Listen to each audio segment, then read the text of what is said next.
Welcome to the Old Ways Twitch live play Shadowrun 5th edition adventure drake.Revenge.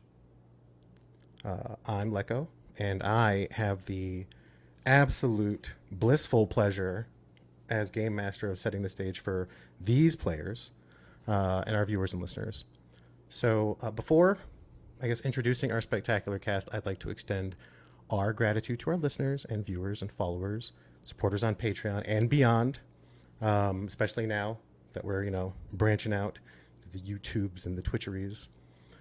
And as for introductions, starting from the upper right, let the audience know who you are and what to call you in the year 2054. Oh no, that's me. I'm in the upper right, aren't I? Hi, I'm a bunny. I'm bunny-hearted. My name is Millie. My pronouns are she and her, or they and them. I'm a trans retro anime bunny girl villain. Don't worry about it. I just appeared here full formed. I'm a giant fan of tabletop games and tabletop gaming. I really adore Shadowrun as a setting. I adore all of these people. I'm so delighted to be here, and I'm playing Hollow Mercury. Who uses she and her pronouns. Who's sort of a phasey thief with few scruples left. I guess not enough food on her table to have any scruples left, really. All right, thank you for that. Next in line to Bunny's right. This is Morgan, and I am playing Cowboy. So, howdy, y'all. And I play an adept gunslinger, and I'm just here to take jabs, shoot people, maybe make some, money. Awesome. And right around the table to the lower left. Hi, I'm Pesto Mystic, and I'll be playing Rictus, but you can call me Rusty.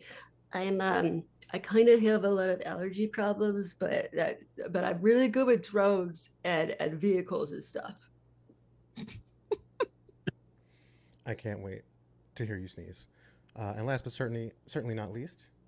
Yeah, hi, I'm Mike, and many of you know me as the head of the Old Ways. I'm here playing for you for your entertainment. Saint uses the pronouns he, him, as do I, and he is in a word, an up-and-coming street samurai. At least that's what he's hoping for. And he's here to take some, perhaps, newer runners under his wing in hopes of showing them the way to not get geeked.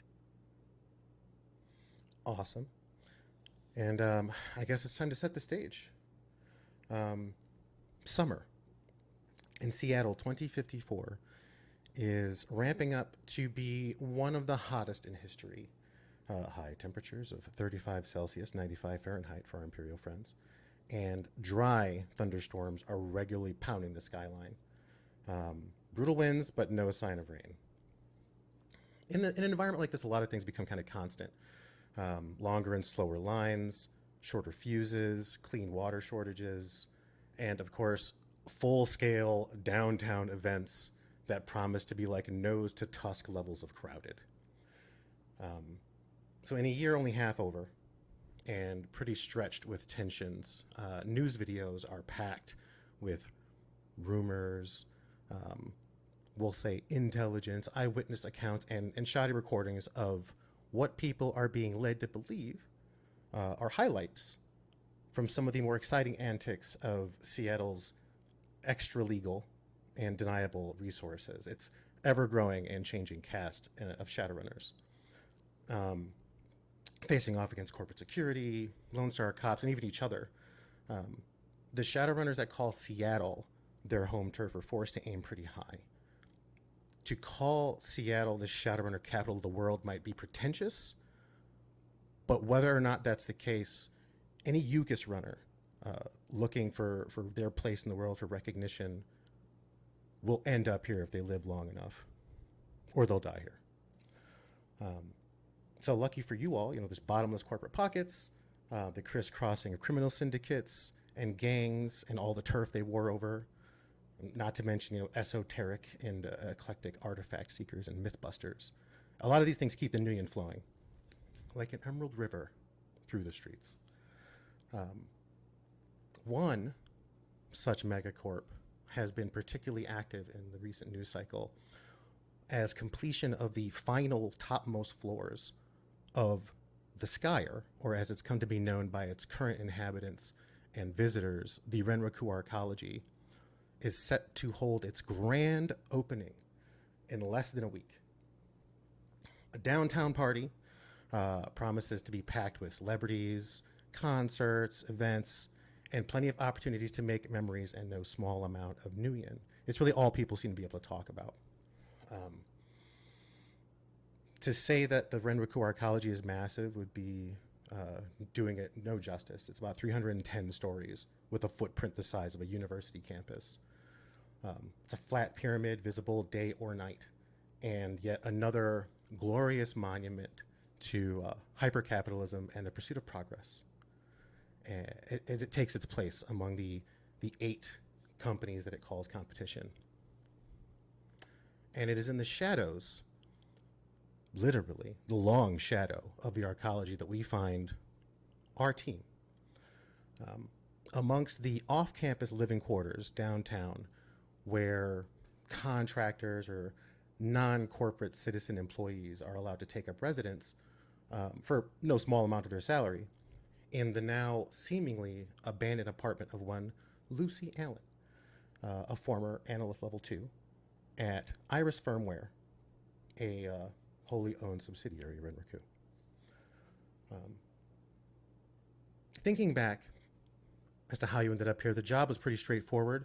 To call it a milk run, it would be unfair, but it seemed pretty straightforward. Find an analyst who seems to have mistakenly departed with proprietary company information, recover that information from her company-provided cyberdeck, and run a verification utility on the archive before setting up the drop at the Voyage Home Tea House, where you met the Johnson. Some obvious corpo with a suit half a size too small. But he did offer you $15K up front for each of you on a certified cred stick and a promise of another $20K each on delivery. Getting access to the apartment was easy enough. Corporate security doesn't care much about what happens outside the enclave. And the front door of the 2-story building didn't offer much in the way of resistance. So a few of you, particularly your boots on the ground, the front door of Lucy Allen's apartment is slightly ajar and is begging further inspection. So tell me, who's taking point?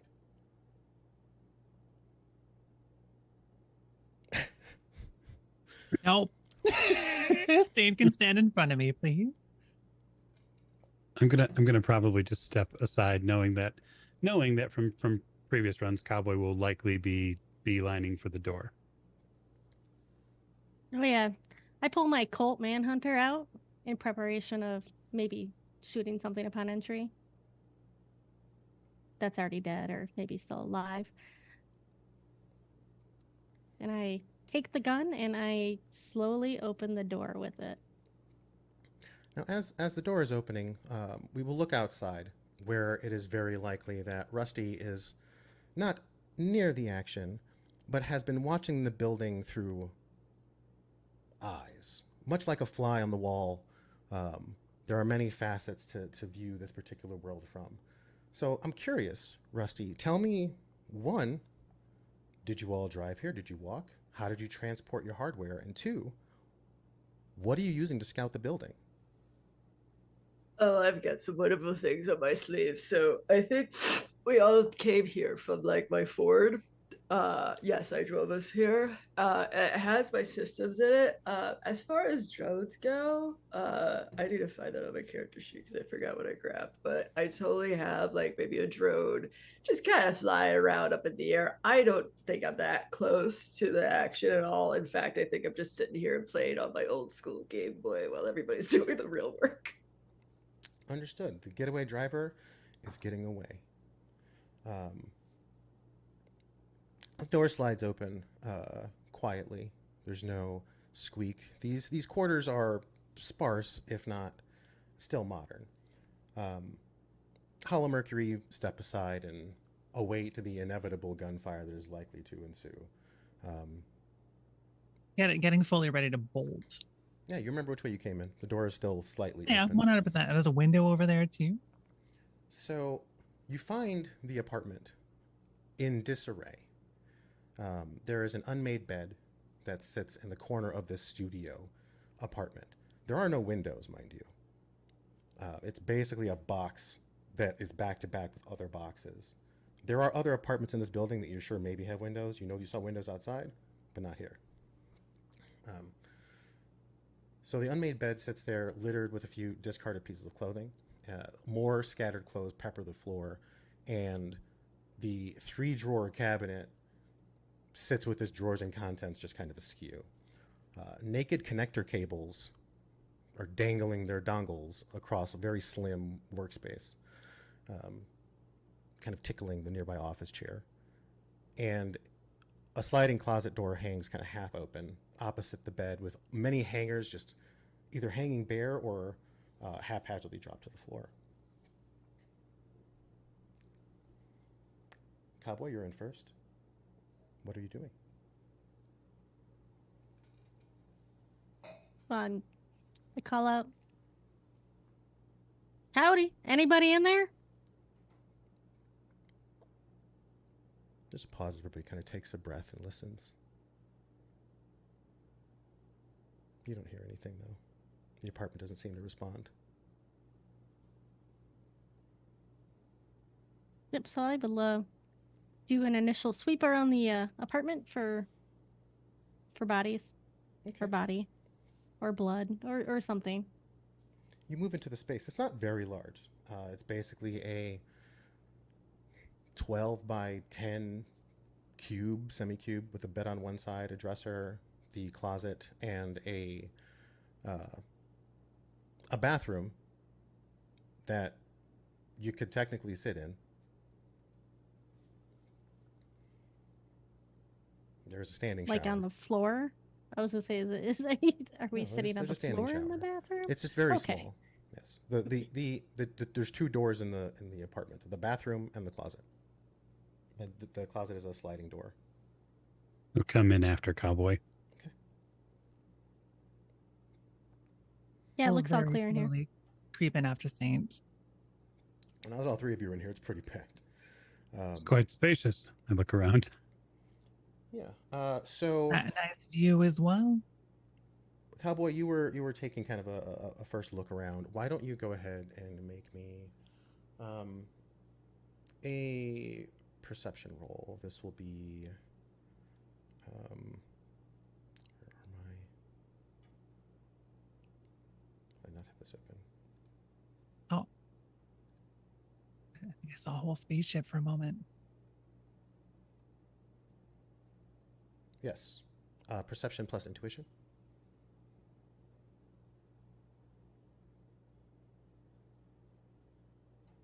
I'm having a slight problem. Okay. I have my intuition. Do I just hit my intuition on there? Well, do you have the perception skill? It would be under your active skills. Oh, funnily enough, I don't have perception. I see it on your character sheet. Do you? Yeah. Oh, it's right in front of my face. Excuse me, folks. I Well, can't read. You said you didn't have perception, so that sort of checks out. Apparently, Nah. it's like real life. All right. I did it. You did.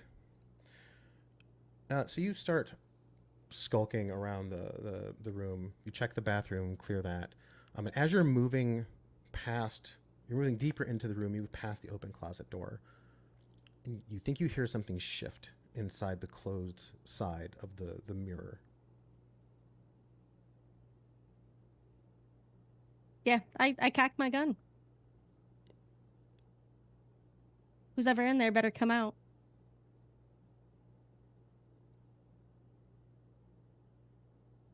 Go to the closet. Okay. I put my Start hand. backing towards the exit door. I put my hand on my Browning, just casually, and then push the door aside. All right. You push the door aside. On the other side of the door, you see. Well, first you hear something. You hear a breath get caught in someone's throat. There's just as someone tries to shrink even further back into this tiny closet. Between a couple sets of jackets, like suit pant jackets, You see a woman, and you can see in kind of the reflected light in the room how big and wide and blue and open her eyes are. And her gaze only holds you for a moment, because what your eyes are drawn to is the swiveling arm of a double-barrel shotgun swinging up from what seems to be beside her, next to her. She's white-knuckling the damn thing, and pulls it up to her hip. It goes off. Okay. Okay.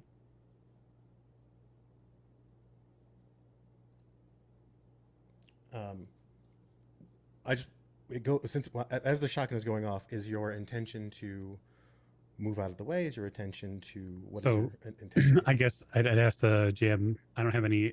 There's no time for me to interdict it from actually going off. So from going off, no, it doesn't. It doesn't mean she's going to get a good shot.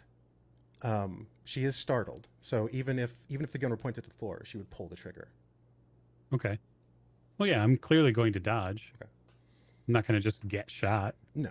If I can help it. So, what do you want? Gymnastics? Do you want reaction? Entirely up to you. It would be so for dodging ranged attacks. I believe it is reaction gymnastics or reaction athletics, but I'll double check for you. Sure. I'm as the rest of my team would probably know, I'm fairly well wired. Yeah, absolutely. It's not that she surprises you as much as you are surprised that she would just whip a shotgun out. So you're not like suffering from any penalties or anything like that. Okay. Yeah. I just want to know what to roll, and I'll roll it. Yeah. I'm looking for my...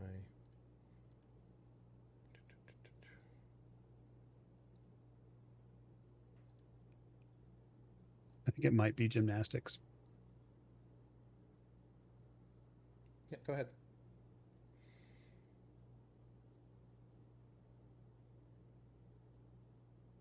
Okay, so that's 2 successes. All right.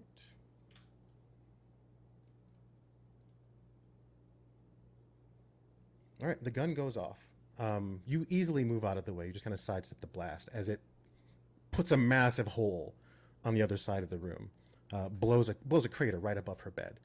She screams, "Ah!" And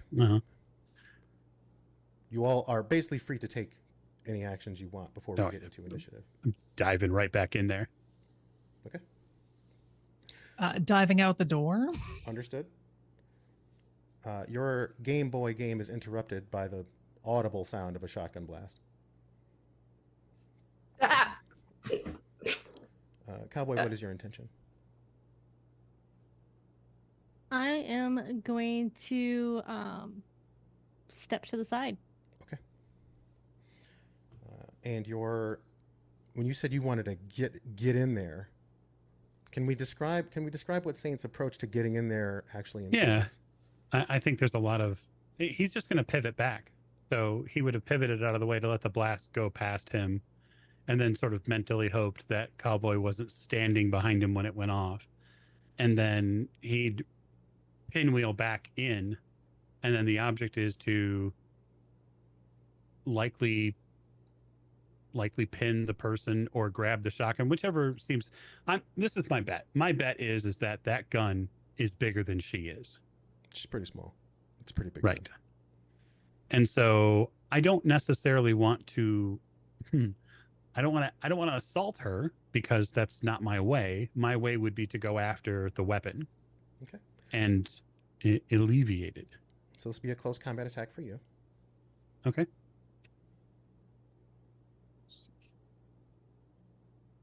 So I have it as unarmed combat? Yep. It's unarmed if it's unarmed, yeah. It's in the close combat group, yeah. I'm not putting any weapons in hand. But you could, though. I have one. Right. And for future reference, as far as ranged attacks goes, it's reaction intuition you get for free always, unless you choose to go full defensive, in which case You decrease your initiative by 10, and then you get to make like a full defensive roll. So there we go. Out of the sauce, but we're still good. That's a fine roll. I'm sure that's plenty of dice for you. What did you get on your unarmed one? Just one. Melee defense. She will attempt to parry using the weapon that she's holding. Nice.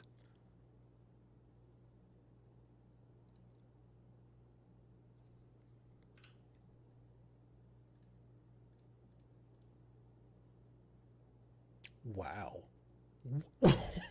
She's evidently really good at it. Wow. Well, she's not really, but that's a hell of a roll for Lucy. You reach for the weapon, you reach for her, and you get cross-checked by a double-barreled shotgun. You didn't really see that coming. That's all right. That's all right. See, here's the problem, right? The problem for Lucy now is that she has become a combatant. It's very, very and that true. means that she's not innocent anymore. She's a combatant. You take no damage. It's a parry. There's definitely that shotgun is in your way. Cowboy, Lucy seems intent on resisting. What is your plan? 3 out of 3. I did not expect to see that. Nice roll. Are we seeing the rolls on stream, by the way? Just making sure that that's working. I see them. Cool. Mm-hmm.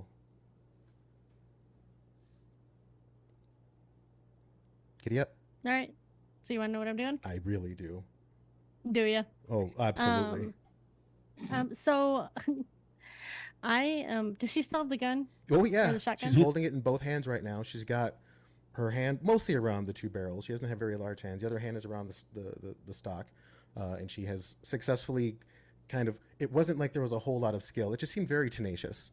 There's a lot of growling and sharp words. Yeah. Can I use a negotiation to try to talk her out of putting that thing down? Absolutely. What would you like to say to her while you roll negotiations with a slight penalty? As she definitely sees you I as get hostile. 0 on negotiation. But I do tell her, listen, ma'am. Ma'am. 3. Yeah, I see You? 3. Oh, it. I'm sorry, it delayed. Okay, I see 3 too. Yeah. So let's hear it. Let's hear it. Yeah, What case are you ma'am. making? Ma'am, if you don't want us to paint your apartment in red, pretty shade of red, can you please put that shotgun down?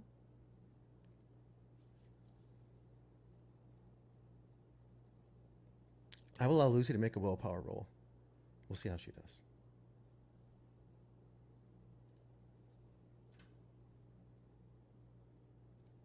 She did hear you cock your gun.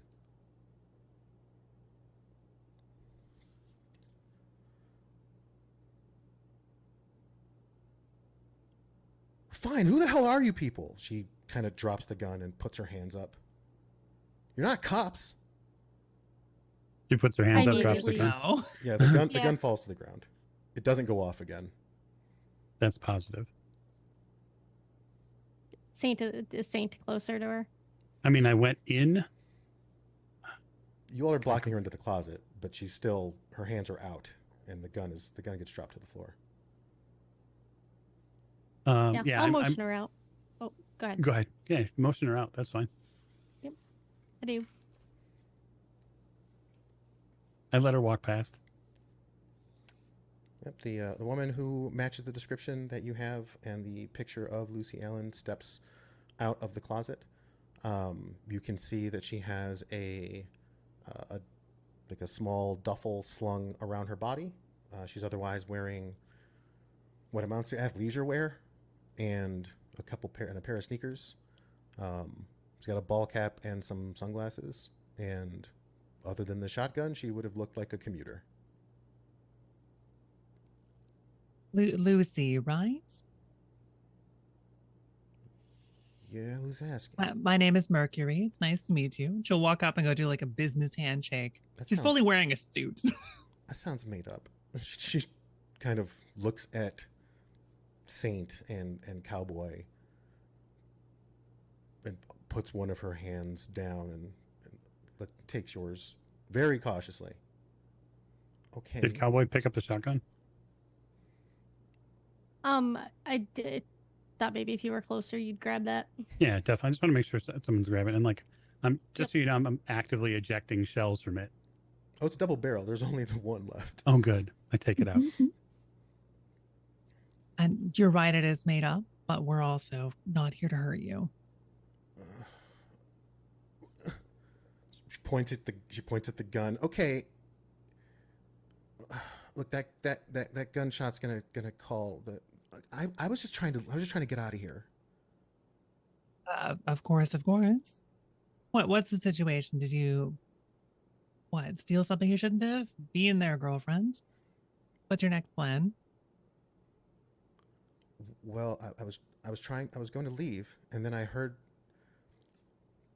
some people come in, and I thought maybe they were people that were looking and for me for some reason.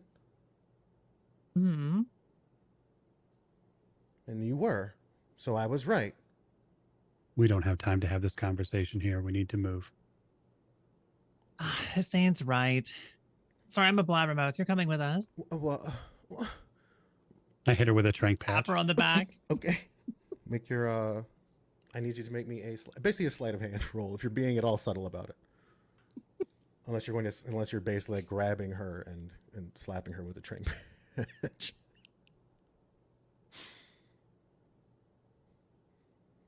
All right. 5 successes on my agility roll. Oh, wow. I'm not being subtle at all. No, I slap her in am. the back of the neck. She just kind of falls over. Luckily, her hair was up. She slumps basically right against you, Mercury. Oh. Well, it's nice to meet you too, but this is why my hair is never in a ponytail. That'll get you killed. Okay. Cowboy, can you take the other arm? Yeah. I'll take the body. You take the shotgun. Okay, fine. Like, free shotgun. Hoist her. I don't imagine she weighs more than like 50 kilograms soaking wet with like a couple of bags of quarters in her pocket. Yeah, the bag isn't really that heavy either.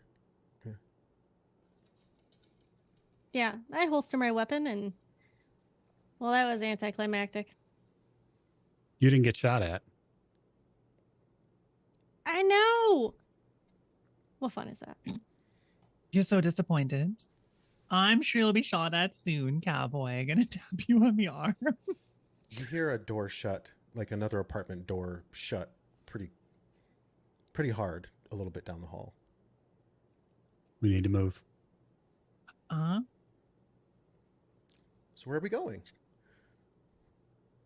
So just out of curiosity, when you do choose to carry the body, are you firemen's carrying it? Are you cradling it? Do you kind of ball her up?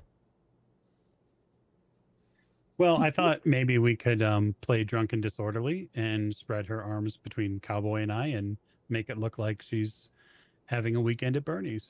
Okay. I will dial on the comlink to our driver and say, pick up at the front door, quick. Oh, okay. I quickly put the first aid kit that I was prepping after that shotgun blast, and I go to the front door. Okay. So tell us about your Ford. Oh, it's beautiful. It's kind of roomy. I retrofitted it with the stick shift so nobody else could drive it but me.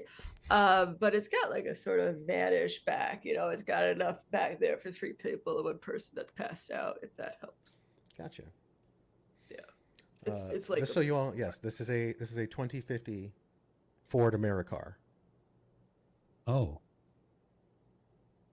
interesting. It's going to be very cozy. Yeah. This will be a cozy ride. We'll all get to know each other very well. Yeah. So you all pile into the car. It's a good thing we all smell good.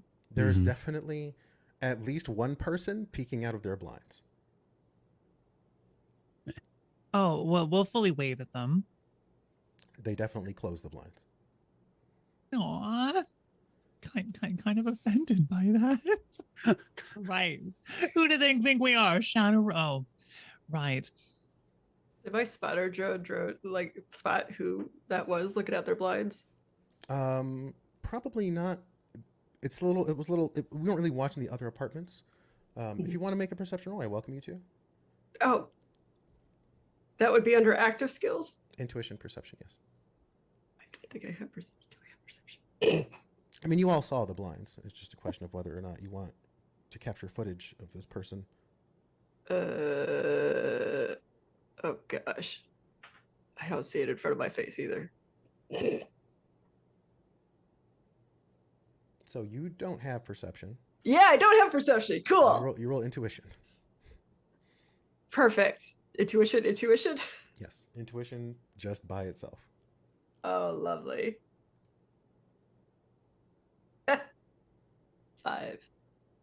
All right. You definitely get a pretty good view of that person. They look like kind of a middle-aged, semi-professional, clean cut male. Open collar on a business shirt, no tie. I grab a blue. screenshot of him Sure. to like share with the group. Okay, cool. Yeah. So where are we going?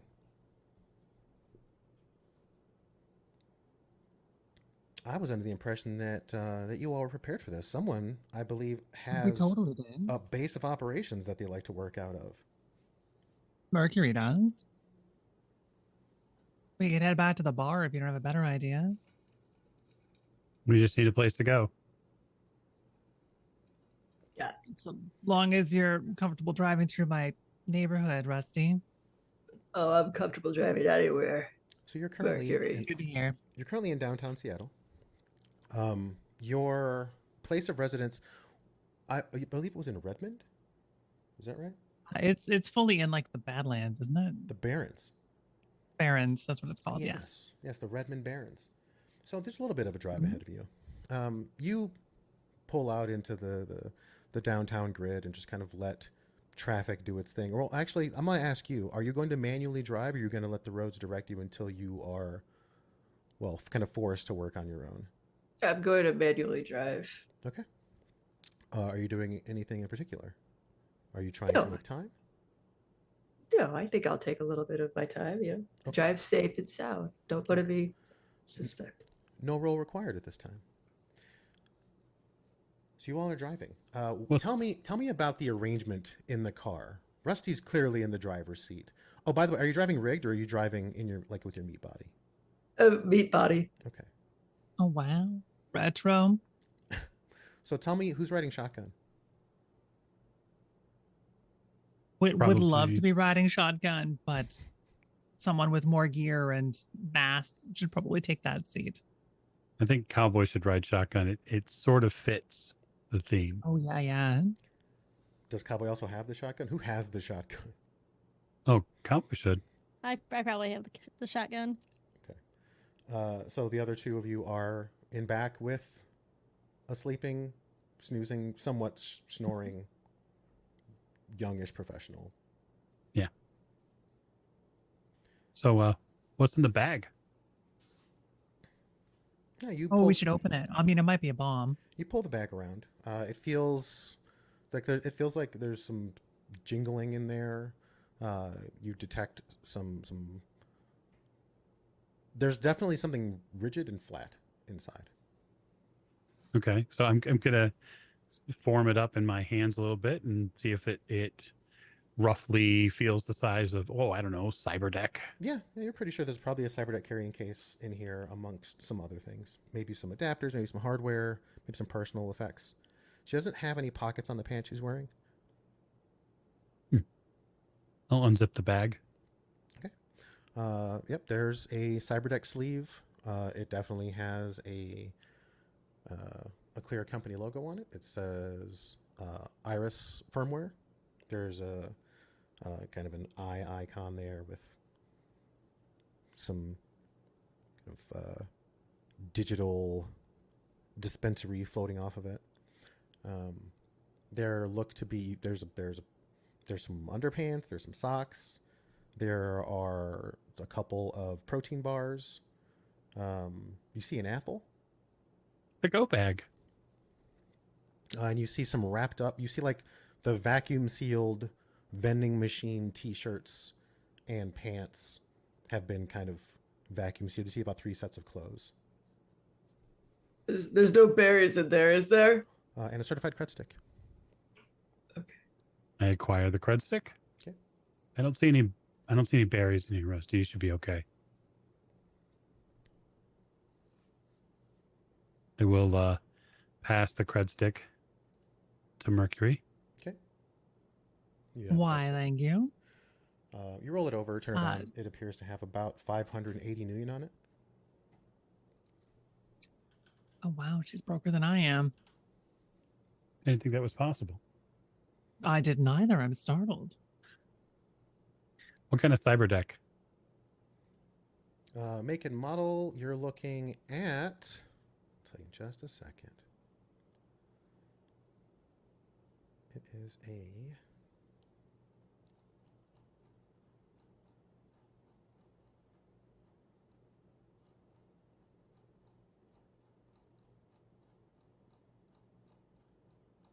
is a Fuji Cyber 4.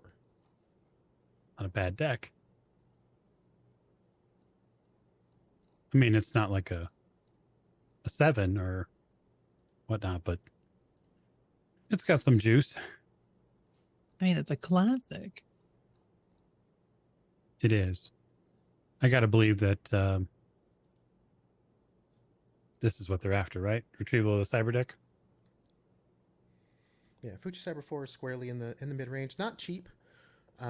This one probably being some sort of company free pab is likely stripped down. Yeah.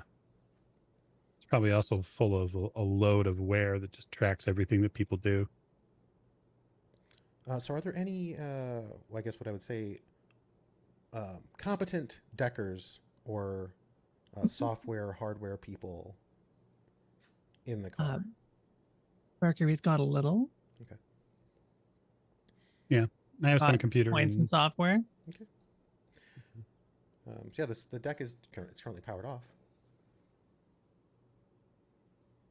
Do you want to take a look while we're driving? You do not see display mean- link. oh. So there's nothing to. You'd have to jack into it to see anything on it, so you can't. Correct. Nobody can ride shotgun with you, so to speak. No, there are no. You could get an adapter for it, but yeah, as far as you can tell, the hardware looks pretty threadbare. It doesn't sound like the safest approach. Are we in a rush? Well, the deck is what the Johnson's after, and some of them don't take too kindly to us poking and prodding into what is likely their pay data. They also might not want to touch it because of that. Um, I suppose. Cowboy. You Free notice people. as you've been heading deeper into the Barrens, traffic has been peeling off as you leave the downtown area, and as you enter the, we'll say, less favorable parts of Redmond for, the common person. You notice you've been seeing the same pair of headlights for about 8 blocks or so as you've gotten deeper into Redmond. And they've maintained a pretty steady distance.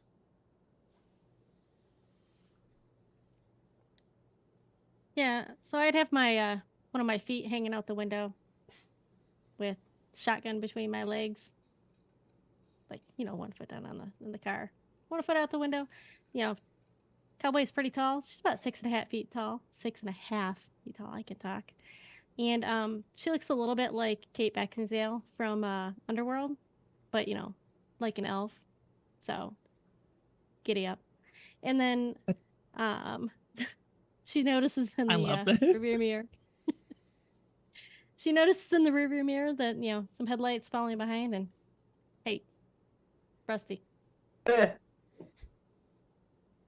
hand her a Kleenex, and they we get some we have some folks trailing behind us. Don't make any sudden. Okay. What did you think I was gonna do? Not look? You're Okay. driving. Don't look. Okay. Eyes on the road. Got it. What No. would everybody like me to do? Don't alert them that we know. Okay, so not speed up. Got it. Use your mirrors. Oh, I forgot. Okay, gotcha. All right, thank you. Okay, I look at the mirror Okay. Yeah, instead of turn my head. there's definitely a sedan back there. Uh, You're it's currently about 1900 hours, closing in on, you know, evening, like a later evening, mid evening. The lights at the street lights that appear that are kind of scattered as you continue to get closer to the Barrens um, lend an additional set of like brightness to the lights. The lights are kind of illuminating the neighborhood that you really can't help but see. And you see, you know, gutters filled with sludge. You see plenty of people pushing around carts. You see plenty of encampments that are set up. You see plenty of buildings that stand relatively tall and vacant and condemned. There are... The place reeks of desperation. Not to distract you too much from the pair of headlights that continue to kind of hover back there. Are you a big car person, Rusty? You big on the vehicles? You a big fan of cars? You think you could pick out what kind of car it is based on the headlights? I could take an educated guess, sure. Sure. Do you have any knowledge skills that apply to vehicles? Oh, that's a good question. I got engineering, and drones. So give me a logic roll. that I could do. Logic and logic? Just logic. Just logic. Perfect. 5. So it's the vehicle you're seeing back there, it looks like a luxury car of some kind. Maybe it's a Toyota Elite. Not necessarily something you would drive if you wanted to remain inconspicuous. Especially in this area. Yeah. You can make out in the dim lights based on, you know, their amber color. It looks to be painted silverish. And as you continue to pass under the streetlights, you get better looks at the vehicle. It looks like it's been pretty highly customized. You can see definitely detailing that is not stock, in addition to the extremely dark windows. And the frame looks reinforced. Oh. I kind of nudge at Cowboy. So that's a rich car behind us. And I think they're ready for battle, it sounds like. It's like a reinforcement thing. Do we have a plan, man? Like, do you want me to like sneakily drive so that we lose them? I could do that. Yeah, that's the correct look. Yeah. We certainly don't. Are they on the left or right hand side of us? They're just behind you. Yeah. Oh. Yeah. I mean, I could double check that they're following us and keep like switching lanes. And this isn't a quiet conversation that's happening in the front seat, is it? I mean, No. Not with the sheer amount of Benadryl. No. That not with the likely Ford Rusty Americar. needs. Yeah, no. I lean forward and I say, "Let me make it very clear. Oh. We've done something that is highly illegal. It could be considered kidnapping. What? We're going to offload this to get paid, and we don't want anyone following us. Use whatever means necessary to lose the car." Yes, sir. Don't serve me, Rusty. We're on the same team. Gosh, I'm gonna elbow you across our like unconscious kidnap victim. You're a sir. Ooh. You look back and you see the headlights have gone out. On purpose? You're not sure. Oh, that sounds on purpose. But I've Okay. seen Roll this movie. initiative Turn. Turn. Okay. Let's start. Sneaking drive. I got sneaking under active. I can use that with my driving, right? Well, it would just be a pilot roll, but we're going to roll initiative. Physical initiative for everybody that's involved here. Because as the lights go out, you hear the roar of an engine of a car much faster and more powerful than yours. On the roll 20 sheet, where the heck is initiative? So it should be close to the top of the. It's in the attribute box button on the core part of the character sheet. Yeah, there it is. Right It's the second, column. Oh, yep, there it is. second thing on the right. Awesome, awesome. Yo, let's go 13. Oh, never mind. I'm getting annihilated. All right. Awesome. Whoa. So the way initiative works in this game, you go on. We start from the top and we work our way down, and the every time you take an action, you lose 10, and if you still have a remainder, you go again, whenever that number happens to be. Okay. So, for example, Saint goes on 22. So, Saint, when you hear the rev of the engine, you see the car start to move. Everything kind of tunes in for a moment, and you feel your nerves catch fire. You can feel the whirring of extra normal bits of speed firing through your body right now. The lightning is palatable. You can feel it in your mouth. When the car moves, when it dips to the right and starts to pull behind you, there is no skittering. There's no sliding. It is smooth, buttery smooth. And they accelerate quickly.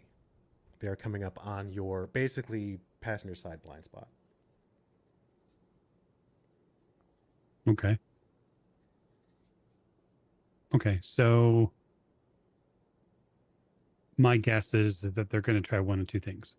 Either they're going to try to hit the car, like physically, to put us into a pit maneuver, or their car, someone within that car, is going to open fire on us. So if they're coming up passenger side, that's, I don't know if you want to flip a coin. It's either Mercury or I are on that side. That's a good question. Who is on that side? Because we know that Lucy's in the middle. Right. So I will allow you all to choose who's on that side. How's that sound? Who would I'll be be sitting on that behind side. Cowboy? Probably me. Okay. That sounds how I was envisioning it anyway. But so I think what I want to do with sort of the free portion of the action I have is to tell Mercury to get on top of Lucy and cover her. And then Ford America is a four-door car, yes? Yes. Hatchback or not? No hatch. Okay. So no hatch. So my plan is to roll down the window. Mhm. And then It feels so slow. It feels does. like it takes an eternity. well, and I can imagine Saint's hand are like on fingertips are probably on the window trying to get it down faster. Because he moves faster than the window, obviously. Yeah. And I'll essentially ready the max power, Okay. the Browning, and I'm going to be aiming. That's my action on 22 will be to aim. Are you aiming at the driver's side or are you aiming at the back? Oh, or the back panel anyway. It's a two-door car. So like there's no Yeah. If there's a back seat, it's likely a bench. There's no like window back. Neither. I'm going to aim at the tire. Okay. So you are aiming at the tire. Yeah. Perfect. So that happens on 22. On 17, which is not your initiatives, the car accelerates a bit more, and the hood basically comes right up to. It kind of cuts the car in half on the right side. Like you can see the hood extends to roughly the passenger side of your vehicle, right? Like right before the door. You at this point, Saint, you are looking directly at a blacked out, dashboard window and a blacked out driver's window. You have what weapon are you using? I would be using my Browning max power. Okay, it's a pistol, right? Yep. Yeah. Giant, thick pistol. Yes. Okay.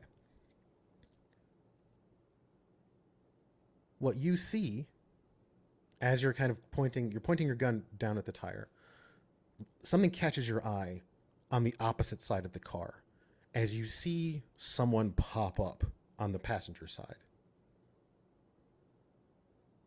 like out of the passenger side window of the Toyota Elite, opposite of where you are. So question: mechanically pop up, or No, they? you see someone arrive. I was imagining like this ejection seat, and they No. half Someone, you ejected see out of the someone car. pop up from the other side of the car. Okay. And they also level a gun. Oh. It's short but long. It looks like an Uzi. A traditional Uzi 3. Yes. A man of taste. You're not really sure if it's a man yet. They're wearing a ski mask. Oh, well. With I mean, goggles. given where we're going, that's pretty much the it's a fit. They're just blending, and it's not a ski mask for any reason. It's blending in. So yeah, they're gonna open fire on the car.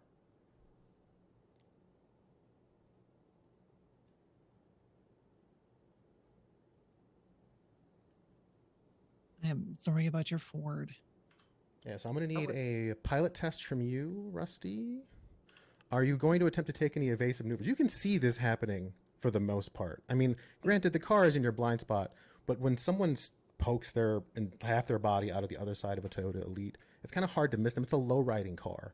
So this person is basically like a little higher than eye to eye with you. Yeah. I mean, I wouldn't mind like taking my foot off the gas. Oh no! Geez. Did we lose someone? Yeah. Sorry about that. Lost Mike. What happened? Done. Have we all been shuffled dramatically? Oh my gosh, we have been shuffled dramatically. Let's go. Over here. Wait, I'm in charge now. That's right. I'm temporarily the DM. Oh, okay, now not anymore. Oh. Now we're sharing it. We got like a little split window going on. So just to let everybody know, we had a mild power fluctuation. The Saint's juice was too much for his household. So he caused a blackout with his awesomeness. Mm-hmm. Fair enough. So what we're gonna do, just to make things make a bit more sense, I think I can just... I can scoot over. No, sorry about that. Hang on. That wasn't what I meant. Don't scoot. Taking over. Oh, sorry. Taking over. Jeez. Hi, I am the storyteller now. Look at me. Look at me. That's right. Look at me. I love to run shadows. Oh, that's awesome. Everybody roll hand grenades. Done. Like on the floor of the car. Don't worry about it. It'll be fine. Everybody roll. I got a nat 1. Nice. Oh, I definitely see something on stream. I think when you hit Alt Tab, just for you to know. It should. I think it might flicker from time to time. Yeah. Yeah, some kind of a flickery thing pops up. Adventurous things. Yep, I also put out a message in our Zoom chat while we're waiting. Ooh. From a little bit earlier. I love the not mic. Yeah. Hang on, I'll move back to my regulation. Okay, go sit back in your position. Hop back. Oh my gosh, I love it. So far, what have we learned? We've learned that small former employees are light and probably should use smaller weaponry. We've learned that Toyota Elites are not to be trusted, especially in the Barrens. And we've learned that... I mean, they're suspicious no matter what. Curious, just for the GM's... To sate the GM's curiosity, does Cowboy's feet out the window, is it feet out the window or boots out the window? Yeah, that is a really good question. It's, if we're doing the hat and all the other stuff, because she's really into the old Western, like, motif, it's going to be boots. I can't fault you there. I just needed to know for the theater of the mind whether or not there were toes hanging out this window as this gun is shooting, or whether there's, a fashionable boot. Are they skin or synth skin of some kind, or just leather? They're just leather. Okay. And, she's got like the long lined coat that goes with her duster. She's got she's got the plaid underneath, but a long line coat, and she's probably wearing like leather pants. Awesome. Not chaps, not assless chaps. Yeah. Right. Wait, You who go said they home had to with be a bad assless as back well? We jumped pretty all far. all Nope. chaps are assless guys. It's okay. Technically, yeah. Technically, and so leather pants with their cowboy boots. Oh, that's so cool. All right, so future reference, we got to get some cow print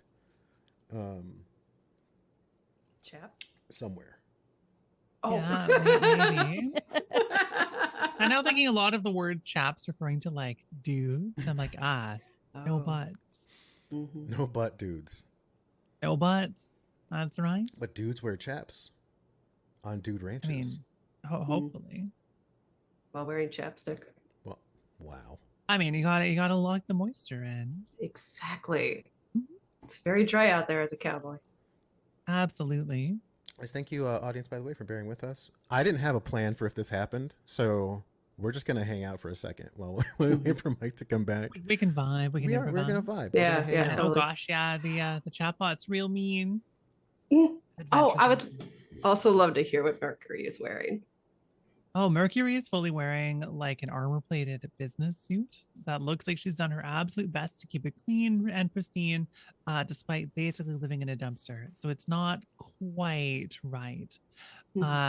It's definitely like the nicest piece of clothing you're probably going to find in this neighborhood, but that's a particularly low bar. That's awesome. Otherwise, Look at that she glasses. got hair and glasses, mostly just for the style points because you don't really need glasses at the moment. And otherwise is vibing. She probably does not have a cool slime on her head or bunny ears, unfortunately, despite my desire. Yet, I mean, there's still time.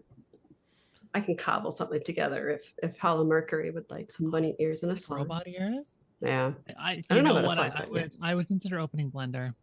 Yes. It can stick robot ears. Give Blorp like a little outfit or something.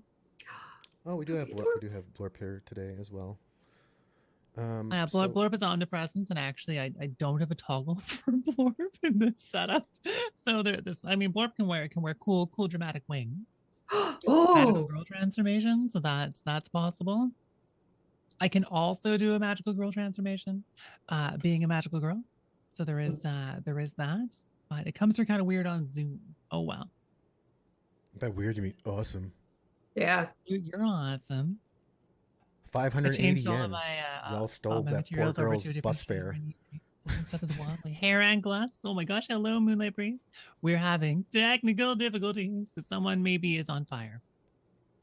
What I'm actually going to do is I'm going to put us on a bit of a break. I'm going to throw the carousel back up while I reach out to Mike to see if everything's okay. Power outage is serious business, so just want to make sure that absolutely copacetic. So everybody feel free to take a bit of a breather.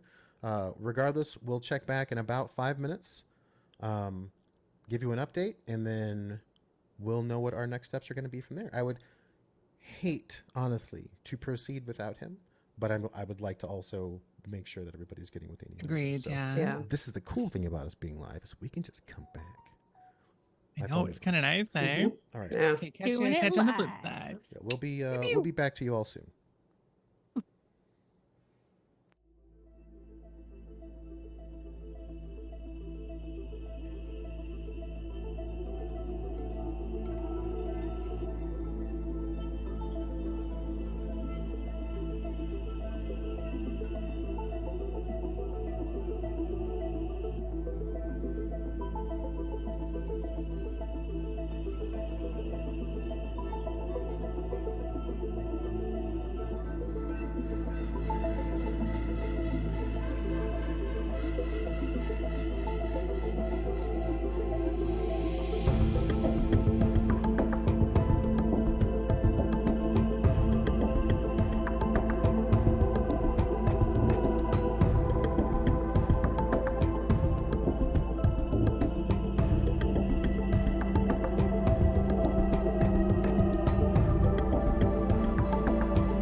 Welcome back, everyone. Sorry about we're having some technical difficulties, but we do have a message from the great beyond in which there is no power or internet. Somehow, through the magic of the Matrix, we have contacted Michael Diamond From beyond. from beyond. We were here saying, you know, sometimes we can still hear his voice, and then he manifested. Yeah, my fellow players and friends have helped me manifest, which is a fantastic analogy. So I just want to thank folks for coming out to the first stream. It did not end or go the way we had planned, which is sort of what happens in the world of the internet. But that being said, I thought it would be fitting if I at least came by to say thank you personally to the players, to the folks who showed up, to the new subscribers, to all of that, right? I can't plan power outages, and nobody can except, well, the electrical company. But I wanted to at least leave you with a thank you from me and from the cast here. So it means a ton that you would show up and you'd hang out on our first stream. And we're going to have a ton more. And we'll just put in a ton of backup generators so that doesn't happen again. Thanks much for that, Mike. Is there anything that we need to plug about the old ways? Anything you want to talk about the channel? Anything you want people to know about coming up? Yeah, for sure. So we're going to continue our Sunday chat series every other week.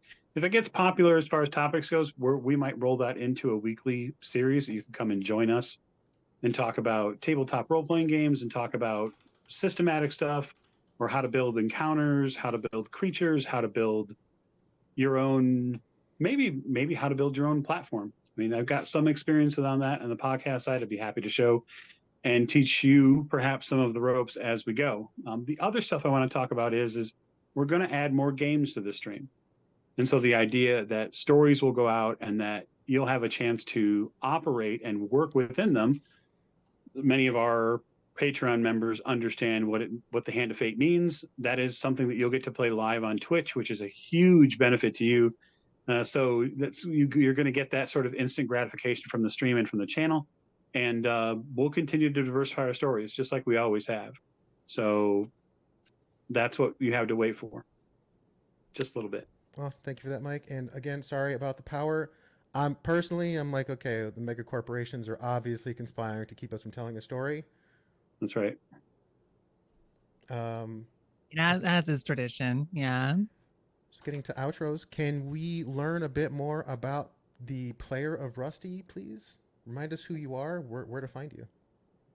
Hi, I am Pesto Mystic. I'm mostly only on Twitch now, and I play the character Rusty, the character that has like a stuffy nose and a lot of allergy problems, but I could drive a mead Ford. Yeah, that's the character I'm playing, and I look forward to continuing this journey.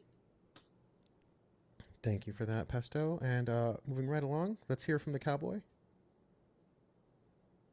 Yep, this is Morgan. I play Cowboy, and happy to be here. Happy there's no tornado. And yeah, looking forward to more storytelling on the channel. Awesome. Thank you for that. And last on the outro, but certainly not least, Hollow Mercury. Let's hear from you. Oh my gosh, that's me. Hoot Nanny. Yeah, free show Akadu. Hi, I'm Bunny Hearted, my Bernardo Sheener, or they and them. I was here playing Hollow Mercury, our Phasey thief with a heart of coal. You can find me at twitch.tv/bunnyhearted or wherever bunnies are found on various social media places. This has been such a delight. I'm really a little heartbroken that we can't continue, but also glad that we're not, because it would really suck to do this without you, Michael. So I look forward to next time. And also make sure that go give Bunny a watch on the Twitch, as we're all out here swinging and slinging for our partner pushers. As for me, I have been Lecco, your game master. I do appear on the Old Ways podcast recordings. We're currently doing Mage, the Ascension of Babylon, which is something way easier to say than Masks of Nyanyanya. I was super hyped. I'm still super hyped to play this game. We will be resuming again on the 4th is the next air date for Shadowrun 5th. Expect to see a lot of stuff happening on the channel in the 2 weeks between, because yeah, that's a lot of time for us to have other technical difficulties. But yeah, that's pretty much us in a nutshell. So we will see you on the 4th or in the Discord. And as a special treat for the stream and a special announcement from me, a project that's near and dear to my heart called Battle Mechs by Third World Studios officially opened its Kickstarter today. And I have a trailer to play for both the stream and the players. And if it so suits you, I will see. My level of hype is off the chart. My Mike, I know level you of said hype is post- off the I'm chart. gonna see Let if I can go. post a link in the chat, but if not, I'll post it in the Discord, the Old Ways Discord, for those of you who are, there and whatnot. Join me in backing this Kickstarter. Yes, the world's first Aztec Super Sentai uniting Here to comes the defend power. New Aslan from the horrors of El Coco, or the Boogeyman. Ooh. Here comes the power. Power. Oh shit! Wait a minute. Does It's that mean hard this to was know an if it will intermission? stay. Hold on. Let's watch the trailer. Maybe you were all duped. Give us just a minute. Watch the trailer. We'll be right Maybe. back. Fully bamboozled. Just kidding.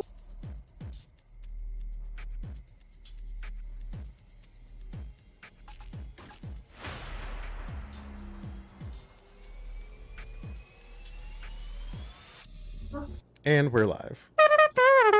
We are back. Dead or alive. Sorry, we were vibing. Hi, what do we miss? So everybody, faked you out. Haha. Gotcha. Happy April Fools. It's May. But it's May.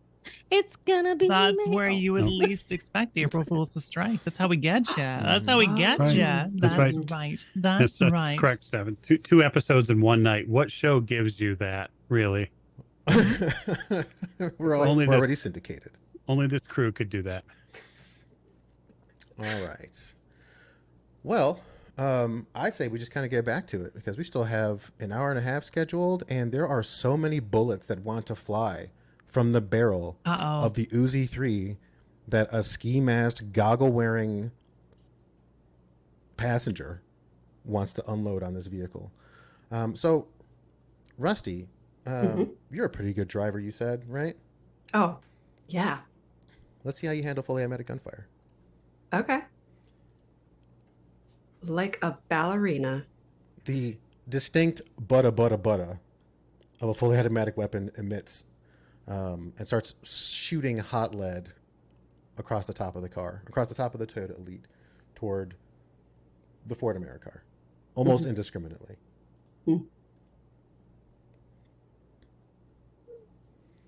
Not impressively. So Do I have a free action to go, ha! well, you have to make your roll because right now they're still hitting you. So Yeah, that's true. Yeah, my mind thought before it thought. Okay, pilot ground. No, what is it? Yeah. Pilot. Yeah. and reaction. Oh, and reaction. Oh, yeah. 3. Perfect. So when the person opens fire, they aim relatively high, and the kick of the weapon kind of takes the barrel north. You swerve slightly, and technically you speed up, and the bullets kind of go flying past the rear windshield. You can hear them pepper the other side of the street and rip garbage cans in half, bounce off of light poles, ancient garbage cans and newspaper machines, the wired telephones that people use in 2054. Yeah. That was on 17. We're going to go ahead and resume the initiative order with Rusty on 15. Oh, far out. I think I would like to position the car in a way that is best for my gunners, for Cowboy and Mike. So they're on the same side of the car. Saint is his name. Saints, got it. Yeah, they're on the same side of the car. So you tell me where you think the best position is going to be. Right next to the luxury car. Okay. Let's go ahead and make a dry roll for me. Oh yeah, take that. 4. Okay. So you're going pretty fast now. Mhm. Be sure to add the handling or the autopilot of the car, I believe, right? Is it the autopilot or handling? It's pilot. Yes. Be sure to add the okay. the pilot. If someone wants to double check that, feel free. It's one or the other. You're either Okay. adding the pilot or the handling to the roll. Okay, it's pilot's +1. Sure. Handling's +4. You get the car positioned where you want to. Are you taking any other actions? As you slide back, you can see now that the driver's side window is cracked slightly. Mm-hmm. And you can definitely see movement inside, but it's pretty dark in there. Okay. I don't think we're gonna do anything else right now. I'm not the action type. Okay. So that was on 15. On 14, the Cowboy. Yeah. Am I side by side with this car? Oh yeah. At this point, you are Awesome. right. You're right there. The hood is in front of you. You're basically lined up pretty perfectly. Yep. So I grabbed my AK-97, which is sitting right, like it was on the dashboard, Sure. waiting for me, and it's loaded up with some explosive rounds. Okay. So I am going to shoot at the. Am I lined up with a passenger? Well, passenger window? the driver's side is coming up to the passenger side of your car. Okay. Yep. So I'm gonna shoot at that. You're gonna shoot at the driver's side. Yeah. Okay. So the AK-97 has a few different firing modes. What is your intent here? Are you hoping to take some precise shots? Are you going to hold down the trigger and see what happens? What is your preferred method of acting here? And what are you shooting at? Just the window? Yep. Just the window. Okay. I am going to do fully automatic. Can't argue If that. that works. No, you all have hearing damper, right? Everybody plug your ears. No, that's You're about too to. sensible. You are about to. All right. Here we go. Firing modes. Oh my God. I get a 10. So just No, so you you're- know, just as far as this works, just to help you understand how full auto works specifically, you can throw bullets for as long as you can keep the trigger down. You can fire them as a simple action, right, which gives you 6 bullets, or a complex action, which gets you 10 bullets. So are you taking a simple action of a long burst for 6 rounds, or are you doing a complex 10-round fully automatic stream? I think the 6 will maybe do it. What does it show? What does it show that I shot in roll 20? It just says that. Oh, it doesn't that's say. just the image. Yeah. Okay, I'm just doing the 6. Okay, so all right, cool. So you still have another simple action. How'd you get on the roll? 10. Okay, damage code of the weapon is 10p, AP -2. Excellent. Let's see what this Toyota Elite is made of.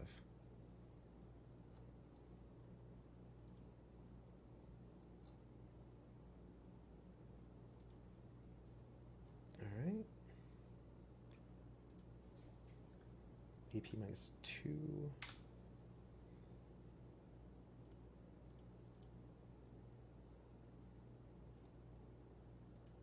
All right, so the driver's side window gets blown out entirely.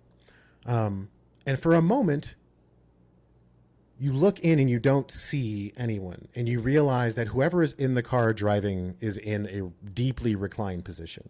Like their head isn't even in the window when you start shooting in. You think you can see like a torso down there, but you definitely see the person directly across from you. And since you're lined up so well, when you put those rounds through the driver's side window and there's no driver there, the only one that can hope to absorb them is the passenger.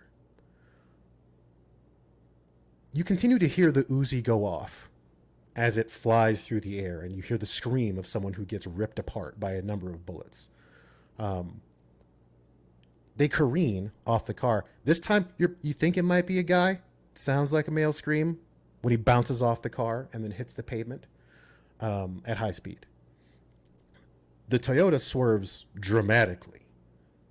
Like there's a whole lot of squealing. There's a whole lot of peeling of pavement. So you still have another simple action. What would you like to do now that you've blown out the window and the passenger?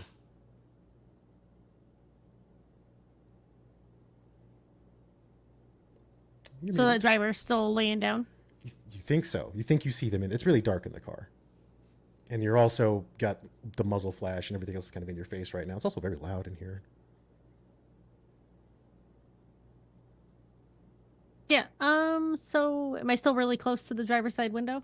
You're close enough. Like It's not. this? You're not that close. Like you couldn't reach in. Oh. Okay. I mean, you can try to reach in. That's definitely a choice you can make. No, I will drop the AK-97 and pick up my Colt Manhunter and just prepare to aim. Okay. It's a simple action. Yes, everybody's ears are ringing, by the way. And so that was on. Did you do 14. it? Did it work? On 13. What? We have 13. We have Hollow Mercury. Oh, that's right. That's right. Well, I think that I remember Saint asked Mercury to try to protect our kidnapped victim. So she's gonna do that. So she'll take one action to like drag them to the floor as best as she can and make sure that they're out of the line of incoming gunfire. Mhm. Is probably not quite gonna cover her with her own body. That's a bit rich for her blood. But she will take a look outside to see if there's another vehicle. You do I not could see do a another little vehicle observe in detail. in the Sounds immediate good. vicinity, but you can make a perception roll if you like, if you want to look for anything else. Yeah, why don't we do that? I don't have perception, so hang on. Intuition. Intuition, right? Yes. Is that a body intuition? No, just intuition. Why does it want me to input a value? It wants you to select the attribute. Yeah, it does. I could just roll it on the side. But why is it not letting me roll from the sheet here? Give me just a second. See if I can open it for you. Hollow Mercury. Yeah, it's trying to edit my my attributes when I click on them. Weird. I totally rolled one of these earlier by accident. Yeah, there you go. So if Yo, you select let's go. if you select intuition, it'll say input value, pick the attribute. You can just pick intuition, hit submit, and it'll roll for you. Oh, I definitely assumed that was doing something totally different. Hey, you did way better than I Well, did. all right. So looking around, you realize a few things. One, you're pretty sure that passenger is super duper dead. Get wrecked, nerd. You also see that it's taken less than the full scope of the round for the people that you see on the side of the street to start descending on them. Well, I mean, You also managed to spot inside the car now that the window is wide open as you're passing underneath a streetlight.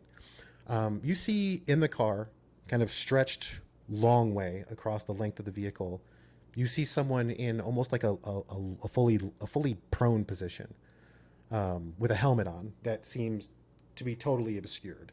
Like their face is not visible, it's definitely a shell.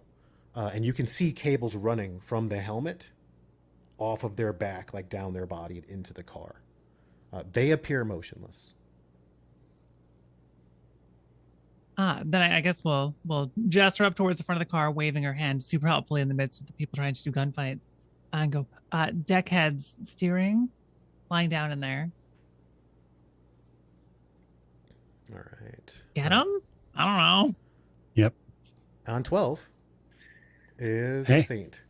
Hey, so I'm going to ask and assume perhaps that the thing I was aiming at has moved based on a number of environmental factors. The car is adjusted. Both cars have adjusted. The tire is very, very close to you right now. You've still been aiming at it.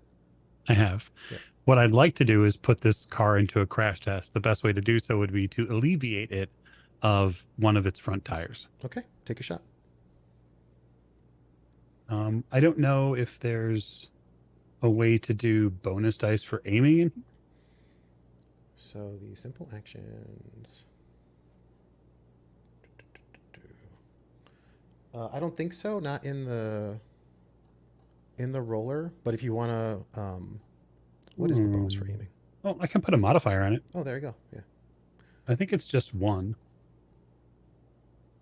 might be 1. It might be 2. I want to double check. Simple actions. Let me know, Call a shot. because I'd like to do what This is a Buddy call shot. suggested. Okay, it's not called shot. You are doing. Quick draw. Take aim. Here we go. Character may take aim as a simple action. Take aim actions are cumulative. The benefits are lost if the character takes any other kind of action, including a free action. It applies a +1 dice pool modifier or +1 accuracy increase to the attack test. So every simple action you spend aiming would add 1. You would still cap out based on whatever your limitation is, right? Your physical limitation. But it's just bonus dice. So you've been aiming for 1 action. You can take the shot with a bonus die of 1. Okay. So 7. 7 is my accuracy cap. 7 is my physical cap as well. Okay. So first AP -1, right? It is. So get wrecked, nerd. Yeah, let's see how the car does. 8P. Yeah, it's not enough. All right, time to drive. So you fire. You don't so much flatten the tire as much as you blow a crater in between the tire and the rim and everything else holding it together. The car flies up for a moment as the rupture happens. And this driver will make a crash test.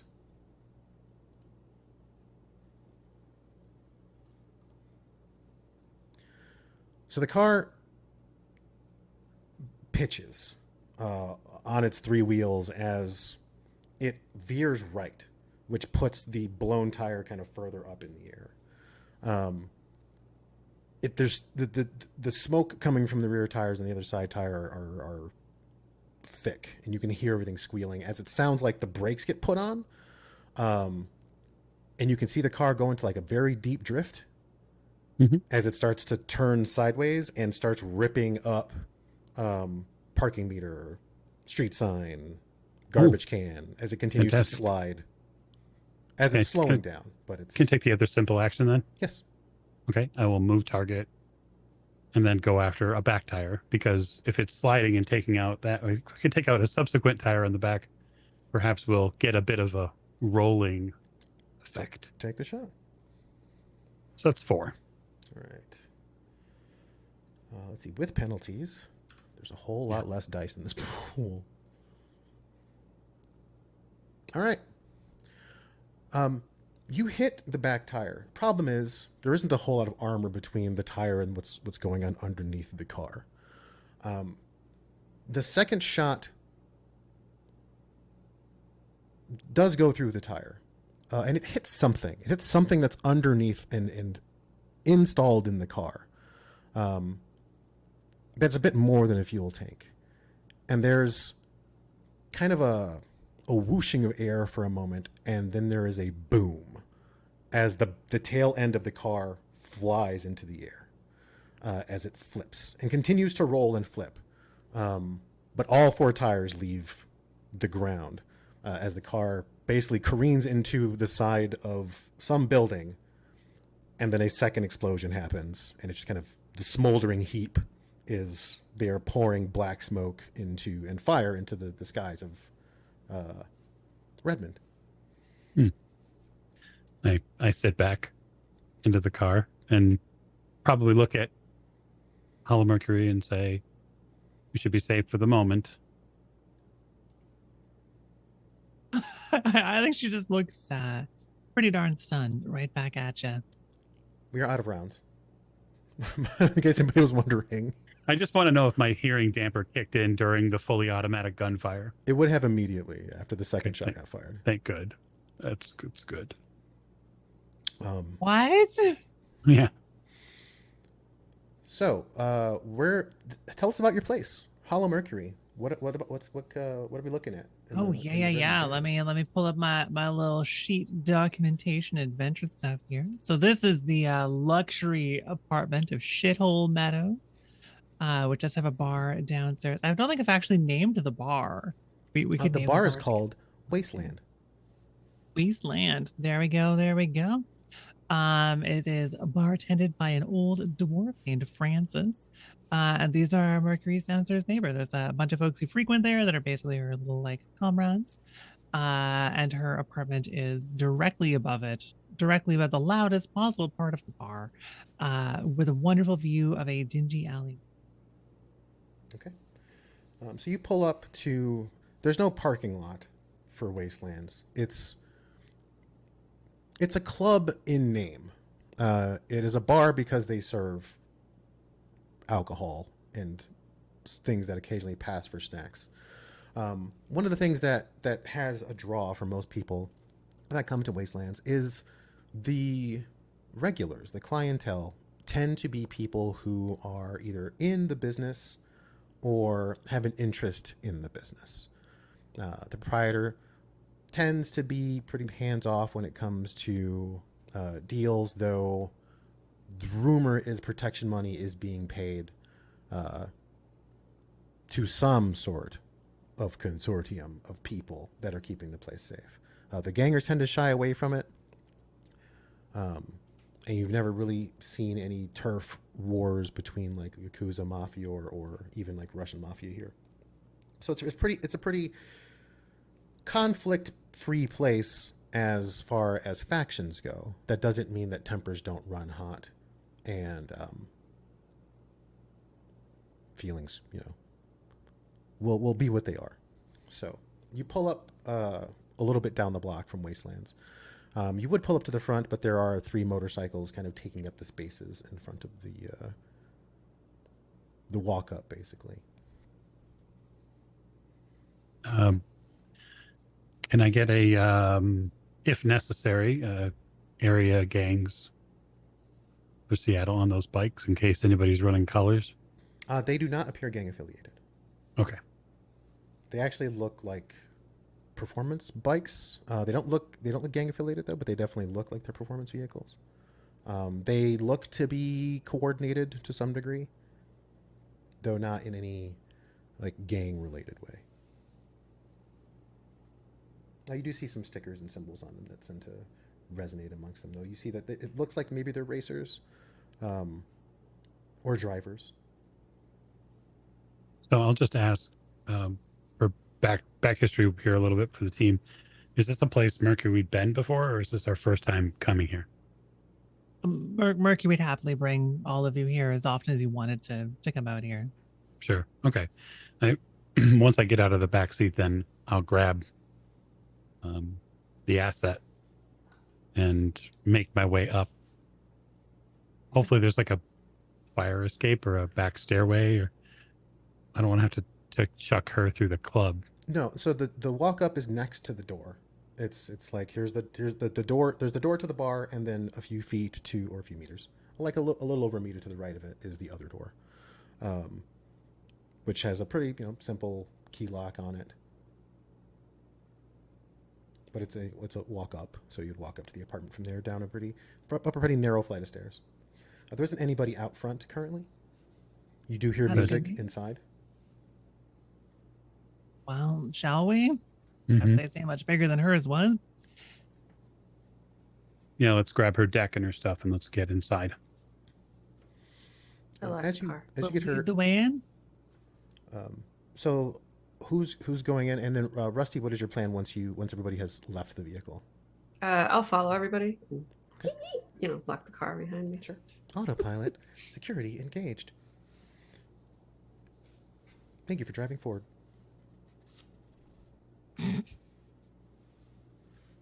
You get to Hollow Mercury's luxurious Redmond Barons studio apartment. It's got vaulted ceilings, and that's only because there's no drop ceiling, so there's just basically wall and the roof. But it's peaked. So It looks pretty fancy. Also realizing that on the character sheet import, it changed my lifestyle to medium. I don't think it was medium. So I'm just gonna check that in Chummer really quick here. So what do you do with It's Lucy? one below medium anyways. It wasn't the lowest possible, but it was like pretty bad. Now, are you putting her on a couch, a bed, a chair, or the floor? Closet? Oh, a couch that was found outside this club. Yeah. I'll probably check the patch too, just to make sure it's still adhered. Yeah, it's still there. It has definitely run its course. Mercury's apartment is pretty sparse. There's like a little clothing rack with a couple of nice-ish, once nice suits in it. There's like a pot that you would put a plant in, but she hasn't found a plant for it yet. And there's like the ruins of a bed frame with a mattress on it in the other room. There's not a lot in here. What rating was the drink patch, by the way? 4. Okay.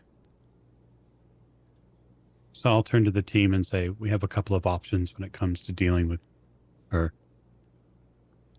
We can be very pleasant. We can be very reasonable, but we need to be very direct. She's going to ask to be let out. She'll do so multiple times. Hmm. She'll probably scream. Right. I would scream, so I'm just guessing. So, do you have any socks I could use? Sure. There are socks in the bag. There's socks in the bag. I go into her bag, and I take Gagging some her socks with her out. own socks. Well, rather than my socks, if it seems a little rude to do it with mine. But might be comforting. You can let her know.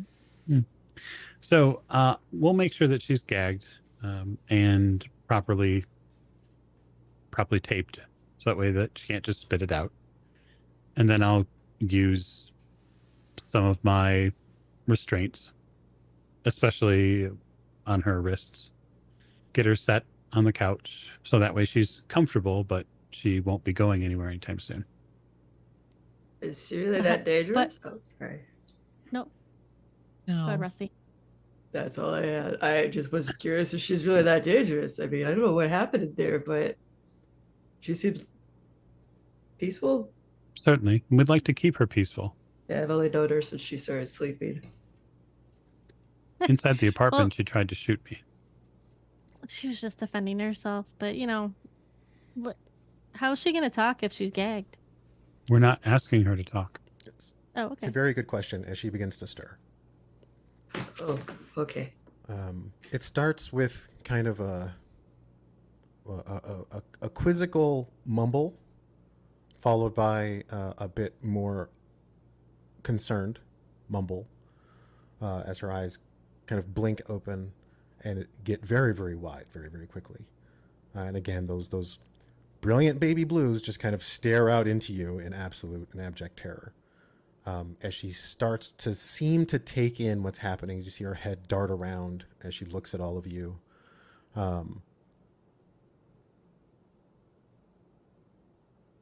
Who is closest to her? Probably myself, or maybe Cowboy, I would imagine. But I don't want to put you there.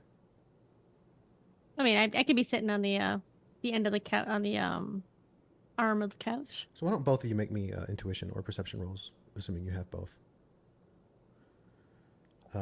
She does begin struggling against her restraints. A little weakly at first, and then she begins to seem to realize how bound she is. So how much room does she have to move currently? Her hands are bound behind her or in front of her? Yeah, behind her. Okay. Are her feet bound? Her feet are not bound. Okay. I have perception, 3 successes and perception. Okay.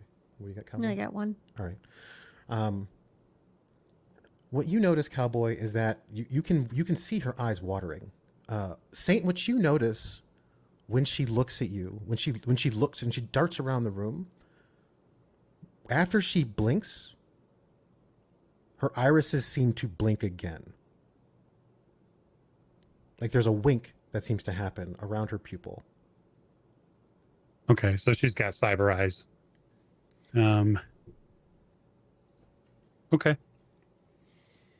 So if she starts to struggle, yes, I'll make it very clear with her with the browning that still smells like gunfire and I'll say stop.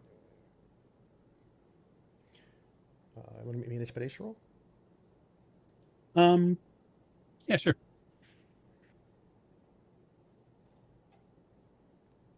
Two. She is pretty deeply wounded right now. She kind of stops struggling as much as she pauses in the kind of half sat up, half leaned over pose that she's in. And she kind of just slowly scoots her butt underneath her until she is sitting with her. She's basically sitting on her hands, and kind of pulls her knees up to her chest and like kind of cowers at the end of the couch. You want another patch? Kind of looks at all of you again and shakes her head. Okay. To be clear, we should clarify we're not planning to hurt you. We have no intentions of harming you. You're somewhere as dingy as this looks, safe, I think. You're a smooth talker of sorts, aren't you? Oh yeah. Why don't you show me how smooth you can be? Because right now she's beginning to hyperventilate. Yeah, it's going to actively try to calm her down then. Is there a skill for that specifically? So this would be under either your negotiation or perhaps any sort of con. Or are you trying to be convincing? Or are you trying to be persuasive? No, she's pretty like Etiquette authentic would work with as us. well. Leadership would work. Oh, I definitely have etiquette, don't I? Where's that? Let's do an etiquette just for funsies. 3. Okay. She seems to slowly nod, as if she's taking your word for it for now. She continues to kind of. We wanted to hurt you. We Shake would her have hurt head. you already. There would be no reason to take you with us. I holster the max power. I've been in an alarmingly similar situation myself. All goes according to plan. You'll be okay. You see her head dart around the room again as she seems to notice where her bag is. You have it currently, correct, Saint? Yeah, I do. Okay. She's paying very close attention to it, and you.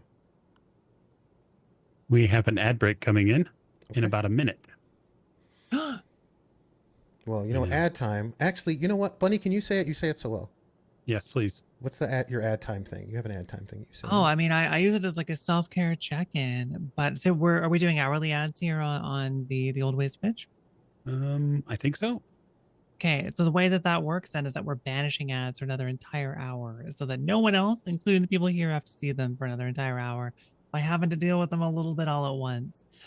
This way, at least we can schedule around them. Your sacrifice to the terrifying Twitch gods of advertisements are not in vain.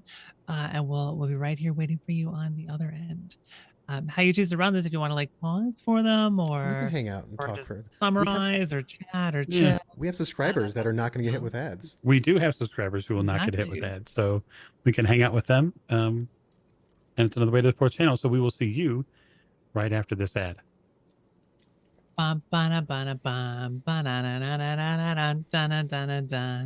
It's kind of nice to be able to schedule around them at least. Yeah. Yeah.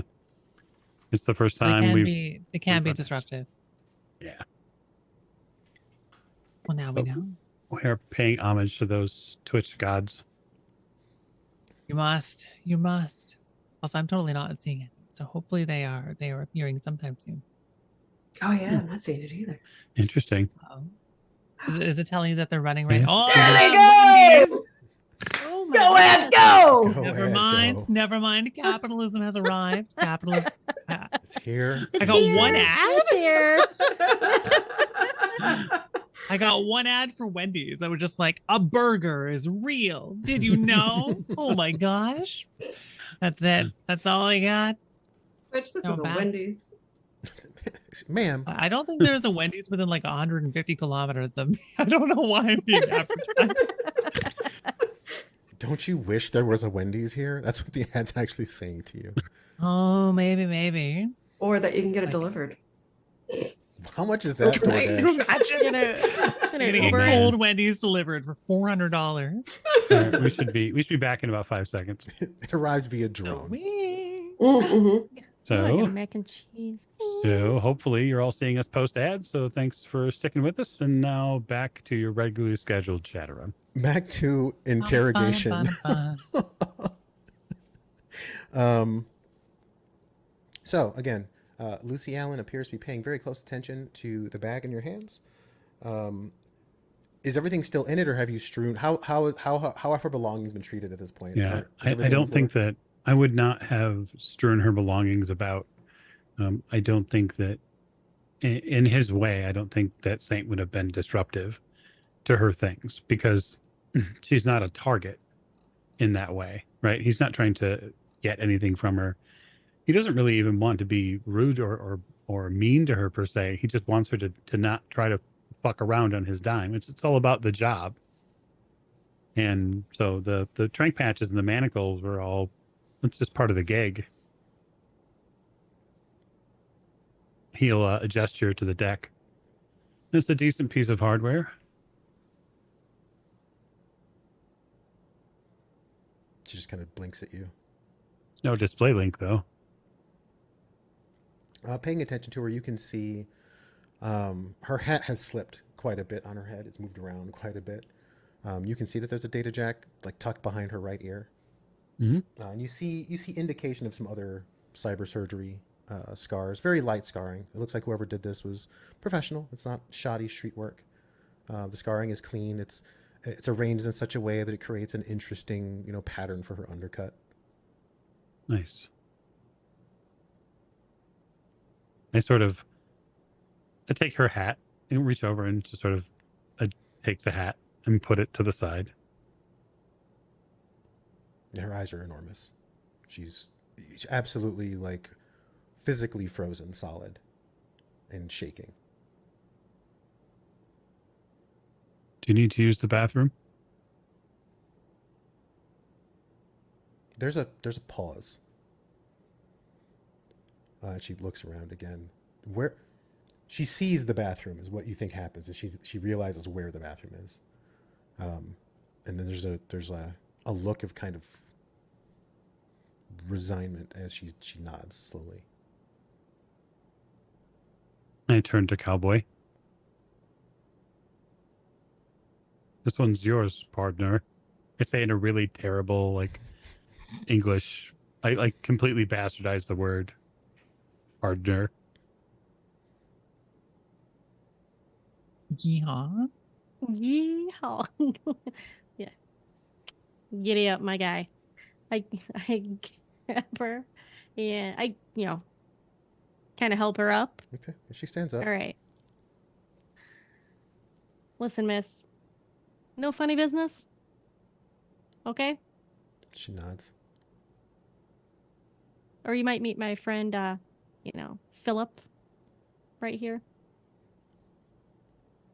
She realizes That's you're his pointing name. to a gun, and she kind of backs up a bit, not like out of your reach, but just starts kind of walking toward the bathroom. And she keeps looking Follow. back at you to see how close you're staying to her as she moves toward the bathroom. Yeah, I'll follow. I won't go in the bathroom with her. Well, is she bound? Her Oh. hands are. Yeah, All you're right. gonna need to.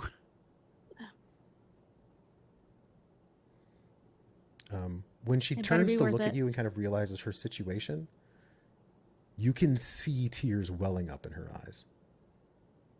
And that she seems to plead with you. Yeah, I can't undo your bindings, so let's just make the best of this. Okay? All right. You follow her into the restroom, and the door shuts. The rest of you, outside. Yeah, It gets awkwardly quiet for a moment. just refresh me really quick. Like, are we in a timed pickup then? No, you are to arrange for the drop off after you've run the utility on the data packet. Once you obtain the data packet, Okay, so data packet in the deck likely. the archive. They refer to it as the archive. The Johnson did.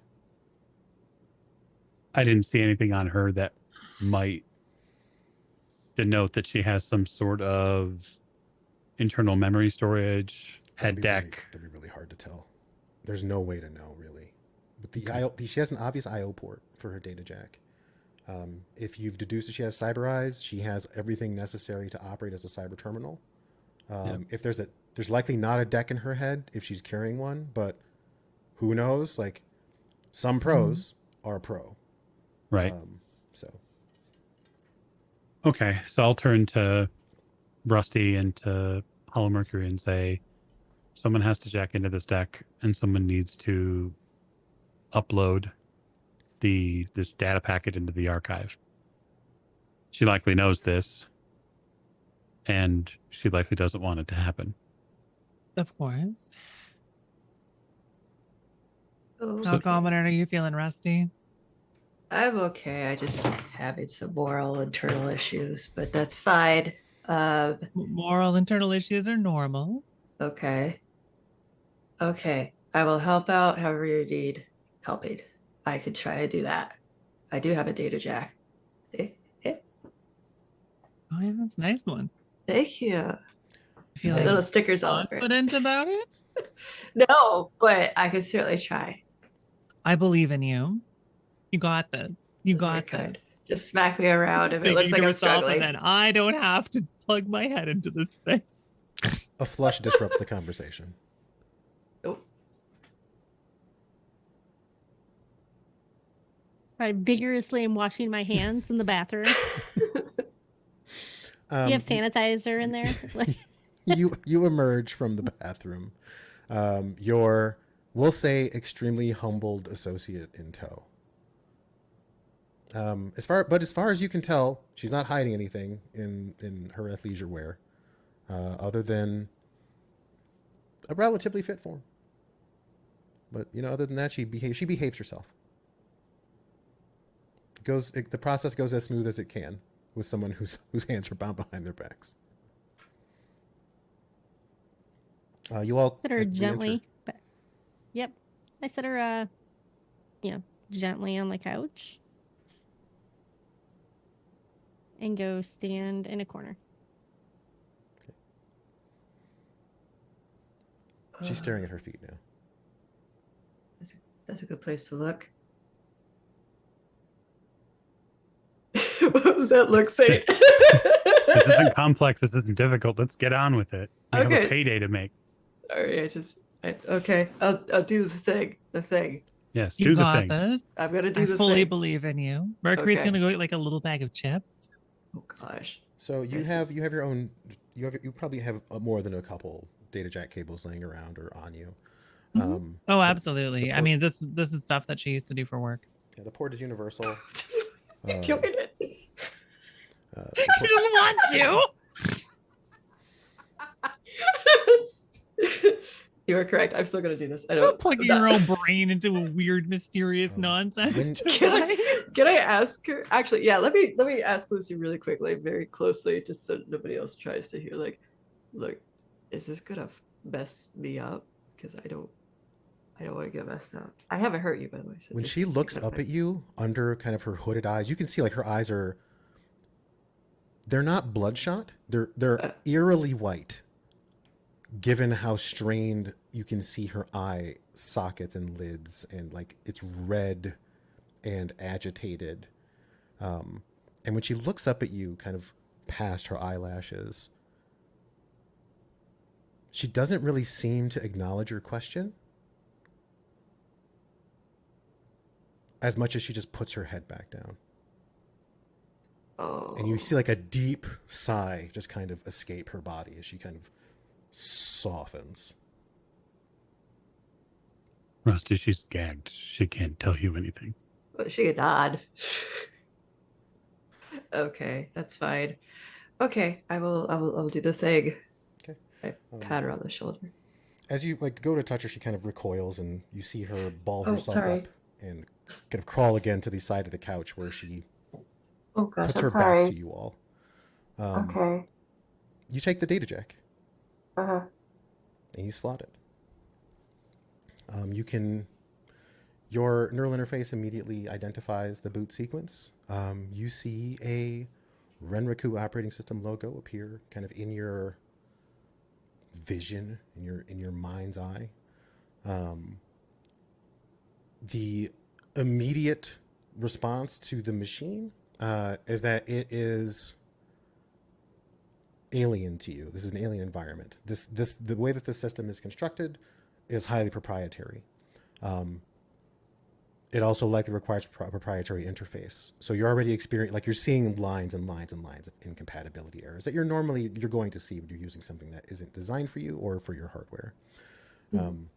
It's a lot of the corporate jargon that you kind of have spam filters to filter out that is just kind of scrolling through your vision right now. And you see a system before you. It is not sculpted in the sense that it appears immersive. It's more representative. It's more metaphorical. So what you see is a few shapes. In the IO port where you arrive, when your icon arrives, because you're going in, you're jacking into the deck as a system without having another deck. So like you're going in essentially naked.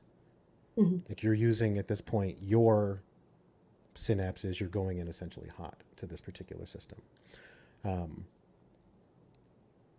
The tunnel that you're in ends at a pretty solid door. You're having a hard time making out. You know that there's a light around it, but you're having a bit of a saturation problem. You're having a hard time identifying what color things are in here. So you don't really know if they're red, if they're yellow, if they're blue, if they're green.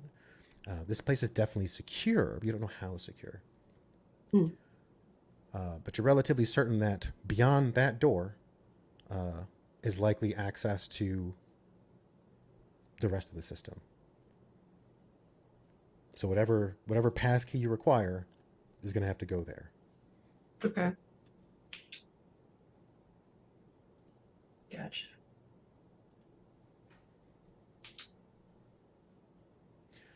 The rest of you, as Rusty jacks into the deck, you notice it chirps to life. There's a very gentle chime that plays when it boots up. The keyboard it is essentially just a small keyboard that kind of sits gently rested against Rusty's leg. When it turns on, you can see the connection indicator blinking red.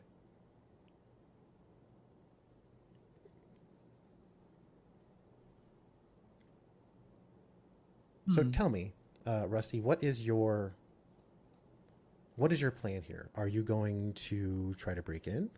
Yeah, that's instinctively, I just kind of want to run at the door and try and shoulder my way in.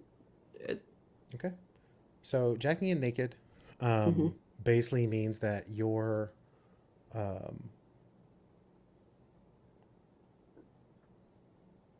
I'm me. well, actually, you don't have a program carrier, do you? Wait. Yeah, I don't think you do have a program carrier. So you can't even necessarily jack in hard. You're going to have to just hack this as a terminal. So this isn't a matrix action as much as it's going to be a computer action on your part. Okay. So. Gotcha. 2. Okay. You hear the door locks seem to re-engage. I think I slowly back away and just get out of here like, okay, I don't think this is where I belong. Are you jacking out? Yeah, I probably should do that. Okay.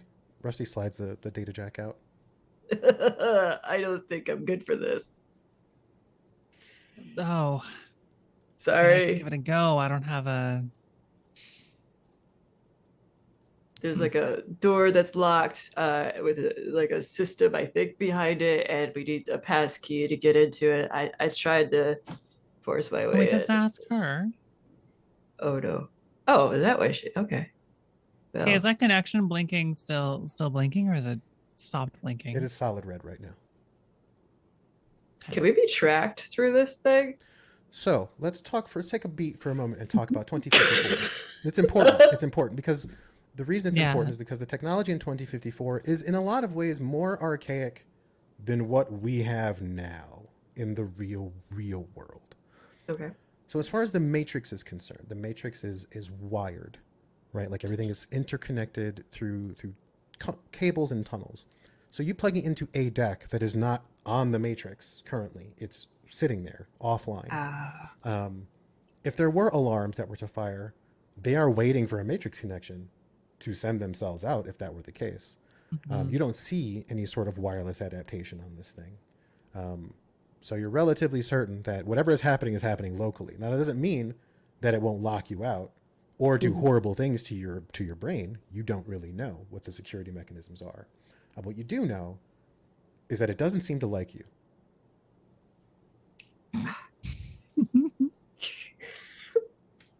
Rusty being Rusty just wants to bend down to it and just, hi, I'm Rusty. I'm very nice if you don't mind.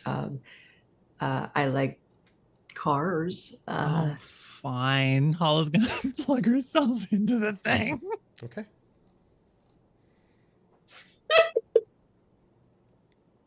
I'm just No sitting against. guarantees this is gonna work either. I'm sitting against the door frame, the door out, and I'm just. My head is like just sort of on my shoulder. My back is to Satan, and I could feel that look. As you go to jack in, Mercury, Lucy kind of flips back around, and her feet hit the ground in front of the couch with a bit of a thud.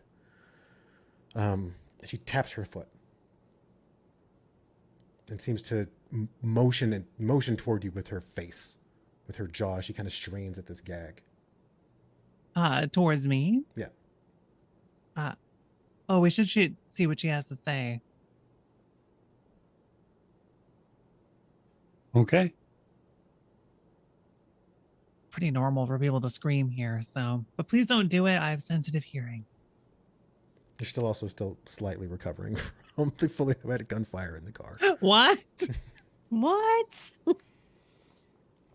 take your gag off?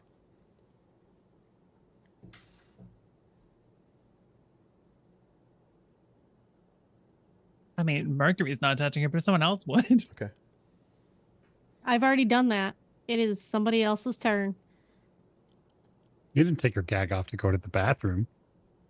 No, but somebody had to wipe her bum. Maybe. I walk over and I look at Lucy and I take the gag off. She kind of hacks and spits a little bit and seems to stretch her mouth out and tongue. Tries to wipe it on her collar. Is that what this is about? The stupid deck?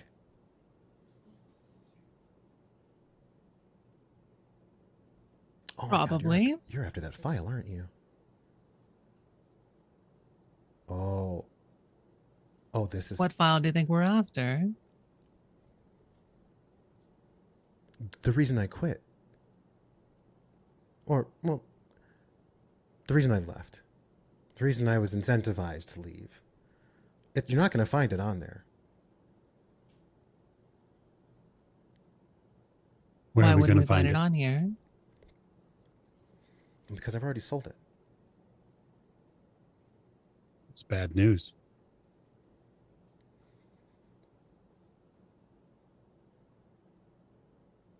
I don't know what to tell you, but it's not there. I mean, I can open up the deck for you if you want to, but there's only one copy of that file. I didn't make a copy of it. And if that's why you're here, you may as well just put me on a bus or kill me. Because what you He's want killing isn't you. here. But putting you on a bus here might be a bad decision as well, for your survivability. Well, it doesn't look Well, like you can. I we'll can get you move in home here somewhere with you. safe. Probably shouldn't. No, there isn't a lot of room. I think she's still going to jack in and take a look at this device. Not taking her word for it. You jack in. You are presented once again with the same kind of setting. The I/O port is represented by a bit of a hallway. There's a security door at the far end that looks like it's keeping you from getting to accessing the rest of the system. There is a simple, what looks like a password terminal. You can tell there's some sort of secondary security, but you don't know what it is yet. You're pretty sure that you would have to get the passkey first before you get access to it. Definitely thinking to resolve that she needs to get a proper tool set for this again. But he's going to try to figure out how to get through. Okay. So give me a software roll, please. Sure. Just got a 4. You do. You think you get up to the passkey and it slowly rolls out a keyboard and a display link pops up and just asks you to enter a password. And you think for a moment about Lucy and about what you remember from your time in the room and your time with her in the car and what you saw in the purse. And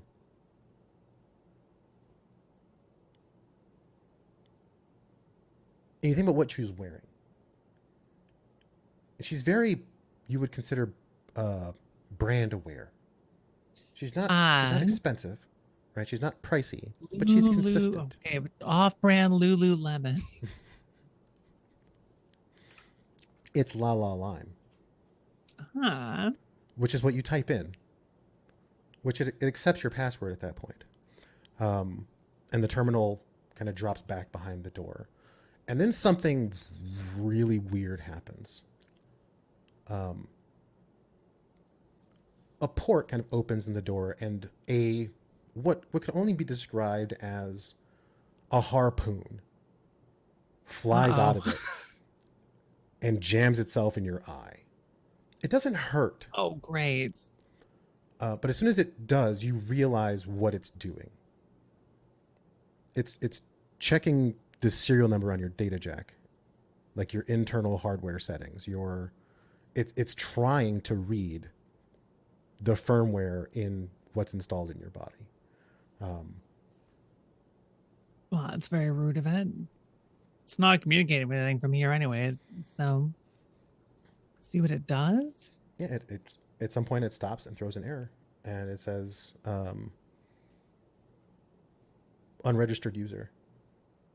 Please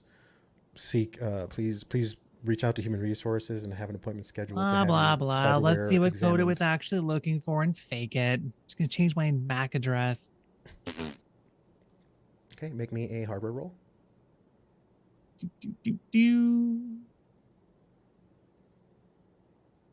Got nothing. No! So now is a really good time to talk about what you can do with Edge. Yes. What is Edge? Do I have Edge? Do you have Edge? That's a really good question. I got one. You have at least one. So would you like to spend that Edge to re-roll all those failed dice? I would love to do that. Yeah, that sounds like a great decision to me. Yeah, hit it. Hit the button. Got a 4. All right. Woo! You've never worked for Renraku or this Iris place, but you are aware of the fact that Iris Firmware is a Renraku subsidiary, which means they're probably using their hardware, which means maybe some of the settings that you've had to use before might work. You reconfigure what your output looks like. It's a little messy. This is somewhere between hacking and a cyber terminal. It feels slow and sluggish as you hack into this corporate deck. You present it with a rearranged version of your I/O port, your data jack, which it seems to accept as the door opens. Sorry, my dog just snorted so loud. So it got through my headphones. That's how loud it was. Anyway, please tell your dog that he's a good bean. I will. I'll bring him on at the end. The MPCP, the persona program not the persona program, but like the core process with the computer is just kind of sitting there, and you can see just past it is storage, and you can see the processes running over there. It seems pretty straightforward in here. I mean, it's a corporate deck, and you've already bypassed security, so basically, if you want, you're acting as like a high security user, so you can get it to run. And we'll programs, wander through straight to storage and start rummaging. All right. So why don't you go ahead and give me a, I believe, matrix actions.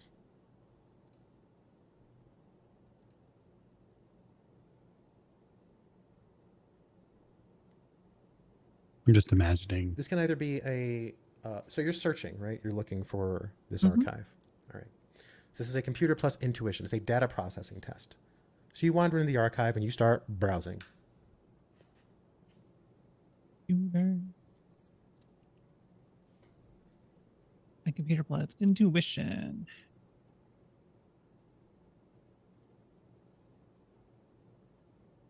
Got a total of 3. Okay.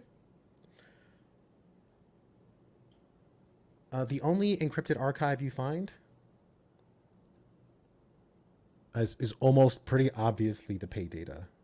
You're opening up filing cabinets, you're pulling out like, okay, there's a calendar, here's the last 15 monthly reviews and self-assessments, here's all these unread emails and more unread emails and yet more unread emails. Oh my gosh. And you get to a cabinet that you have to shake and you pop it open and inside there's just a cube. A solid, seamless silver cube that you don't know how to open. And as you turn it, it continues to write itself. Huh. Well, that's interesting.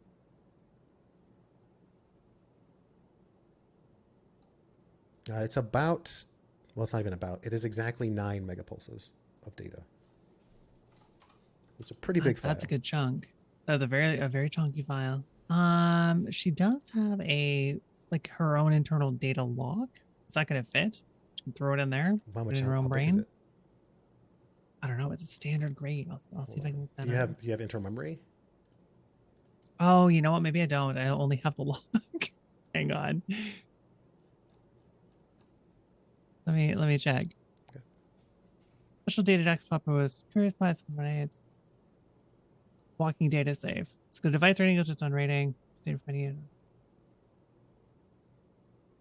I guess I have no idea. It's like a specific type of data jack Okay. for carrying secured information. Sure. It looks like. So I will say that you think that you might be able to shove this into your head memory long enough to get it off the deck. You're not sure how long it will remain stable given its size. Well, I'm actually looking for. You said it's called a data lock. Mm-hmm. Yeah. Okay, that's in 2050, right? Oh, I think so. I got it from. I may have kerfuffled character creation, but I was pretty sure it was 2051. Yeah. I can check on Gemmer. Do. I go under Oh, gosh, augments. Yeah, no worries. First game adventures. Yeah. Matrix data lock. Okay. Chip jack. Security device looks like a data jack. Stores incoming information in headwear memory. So you do have to have headwear memory. So we will assume that Okay. we will assume that you do have headwear memory. At this point, how much money did you have left over during character creation? I think I had enough to purchase headwear memory if I needed to. Yeah, Or I so can at swap point, something else for it. it's basically 500 yen per megapulse. So you would have had to have spent about, $5,000 basically to have enough. So probably couldn't spend the $5,000. So You would what I have will money say as is you character likely creation. have closer to like 7. So you're gonna have to find a way to compress this file. Well, that sounds good. Let's zip the thing. Give it a dramatic hug. Okay. I'll list my notes for things to update on the sheet. Eternal Well, brain so your other space. options are at this point, if you grab like a storage chip, for example, you can slot it into the deck and then move the file off of the deck. Yeah, why don't we do that instead? That might be easier. Okay. Like, see, putting it in her own brain spot, but she doesn't have room, and that's not easy. She's in a rush, Also so tends let's to put it cause on a little nosebleeds. secondary disc. It also tends to cause things like nosebleeds, headaches, seizures. Yeah, likes not doing that. All right. You rummage around the apartment and find a chip that'll hold it. You're going to lose a lot of old pirated media. Oh man, So all of the your Jetsons. all of your Grognor episodes that are in Cantonese are going bye-bye. To use those to learn Cantonese, which is on her sheet. She's gonna miss that. And you begin moving the file over. It doesn't take long. You can get it moved. Yeah. What are you doing with? So are you moving it entirely? Are you trying to move it off the deck, or are you trying? Yeah, to copy it? entirely. Not leaving a copy behind. Okay. So again, if this is the archive, this is the archive. Like if this is what you're looking for, this would be the only data packet that's in there that seems to be. Well, I found something. Yeah. Looks like payroll data, maybe. It's a huge, complicated thing. I'd have to spend some time tearing it apart, but it's on this. Hold up a little stick. Good. Now, Luckily, we didn't have any mandate to bring Lucy physically, did we? No, you were supposed to run the only thing you have left to do is to run the utility against the data to verify. Okay. And we have the utility. Yes, you just need a machine to put it on, whether it's a cyber terminal or a deck. Or you could use this one if you want to. Yeah, I mean, that's an option. Is it too big to be run on a comlink? Oh, yeah. Yeah, Okay. It's got to be run from either a cyber terminal or a cyber deck. Is there a terminal downstairs in the bar? There is. There's quite a few. There's also probably a couple deckers working down there. Yeah. Yeah, there's a public cyber terminal. If this thing signals out at a public terminal, it's going to basically DOA the place that you live. That's pretty true. I mean, it's grungy and shitty and terrible, and I hate it, but it is home. I guess we can try it on the deck. It at least keeps it in one place. Plugging it back in. Okay.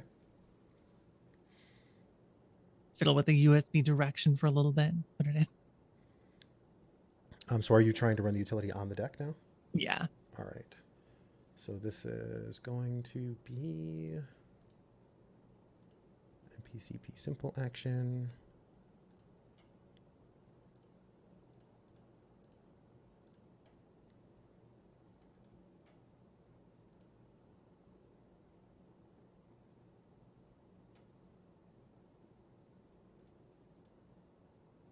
Connections. So this is going to be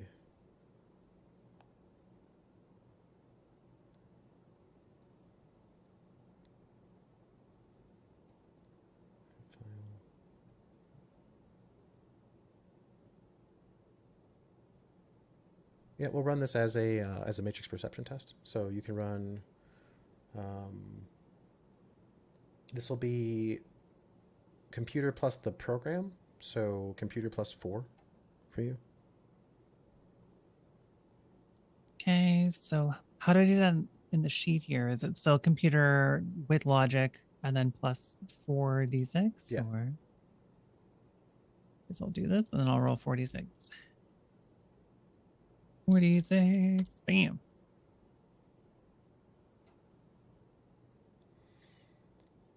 Yep, the utility runs fine. The deck doesn't Nice. seem to like it. You have to bypass a couple security checks where it's like, this is from an unapproved source. This is not a company approved. Well, you're resource. from an unapproved source. Yeah.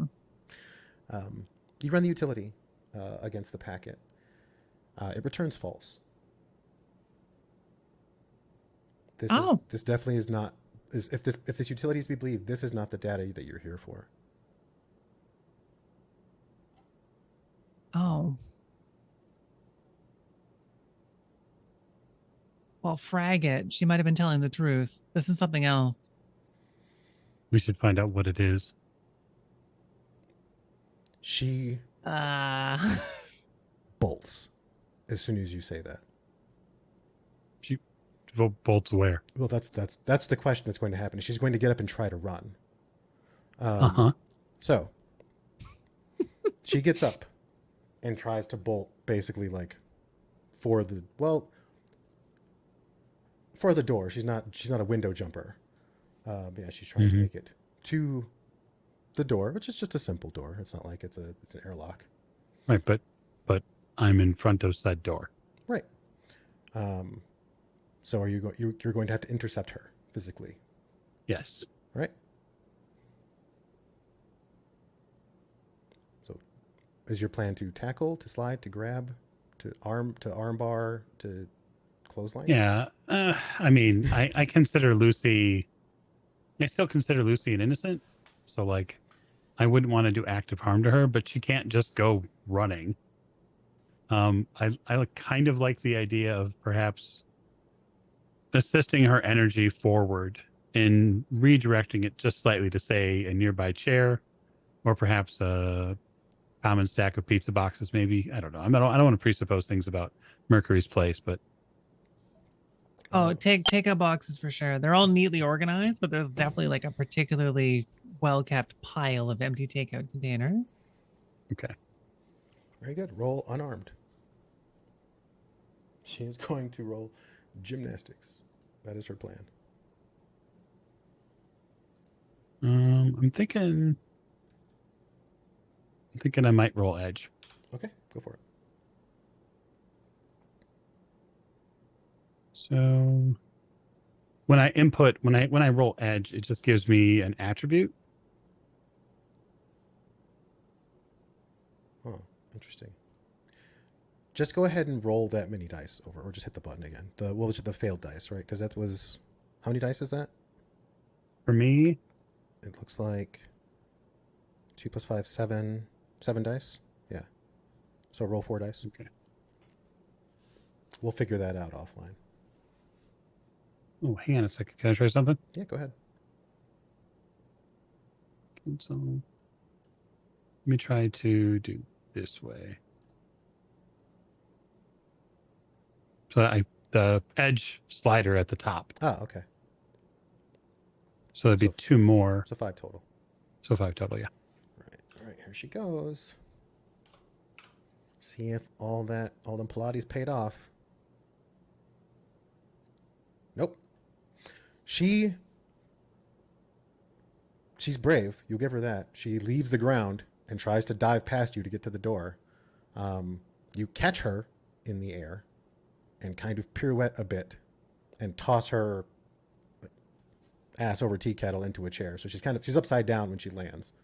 But she lands in the chair with a, ugh, fuck. I'll say, please do not do that again. I don't understand. That's not for you. That's not what, there's no way they're here for that. What is it? Why? You need to know. Well, we have an employer of our own, just like you did at one point. That employer is very interested in acquiring this file, which you say you now do not have, which means we will arrive empty-handed.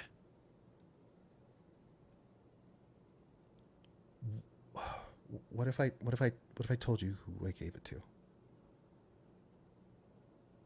Perhaps if there's a method of acquiring it. That's up to you all. Look, Yes. Which allows you a convenient exit, Lucy. Look, I can't tell you what it's for. I can't tell you what it is. Why? Because I don't really know. I just know it's important. And it's not important to me. It's important to someone who I was going to go see. That's all I can tell you, okay? But the file, the one you're looking for, someone paid me to steal it. I don't know how they figured out I was in debt or what happened, but look, I haven't had the easiest time since moving here. You know, Cali was hard enough. I was just trying to get by, and loans are convenient. So I ended up in a bit of a spot, and they weren't paying me, and I couldn't get in the door, and there's so much space in the arcology, and So your plan was to what? Fabricate Identification? Maybe just get the hell out of Dodge, I guess. Maybe. I just wanted to get out of Seattle first. You could appreciate that. I transferred the file from my apartment before you all showed up. I had actually already gone. I just went back to grab a few things when I heard you come in. I panicked. Yes, I saw. It's natural. So, if I tell you where to get this, you'll let me go?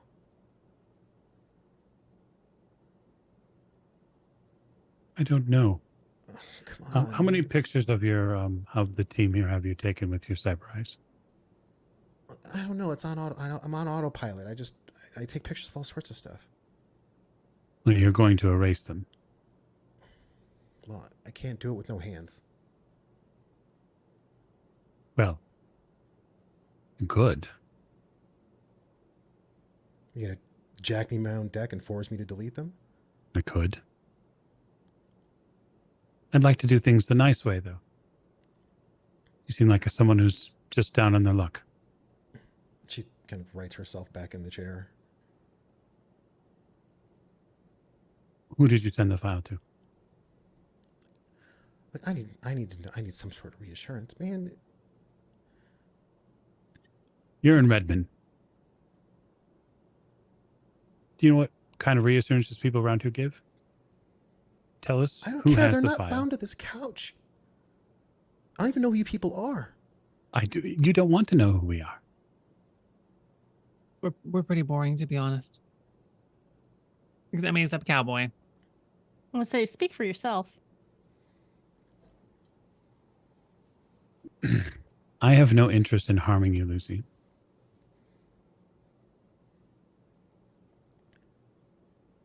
So make me a negotiation roll. Okay. I'm going to regret. Folks at home, I'm going to regret spending that edge. Mm-hmm. What are the rest of you doing while this exchange is happening, by the way? I want to know what people Totally are... trying to break into the thing we're not supposed to break into. Okay. The mysterious cube. Gotta find out what that is. Well, she's given a tip off as to what it is, but we don't know, and we'd like to know. So my exactly. My negotiation is 3 successes. She looks away from you and looks at Cowboy.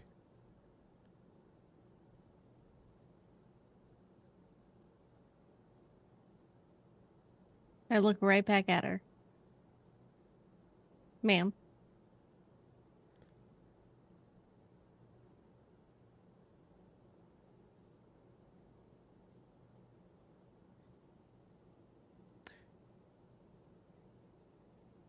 He's a Decker.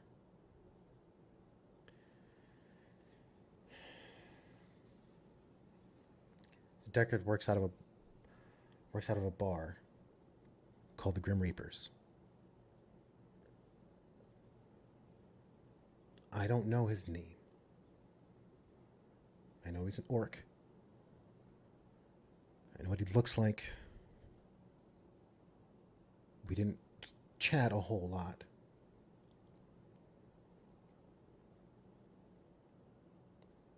Fragger stiffed me on payment. I was just going to take what he gave me and run. The cred stick you pulled,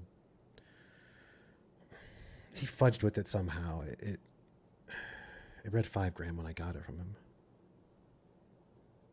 He does not read that now. Yeah, I didn't spend it on anything.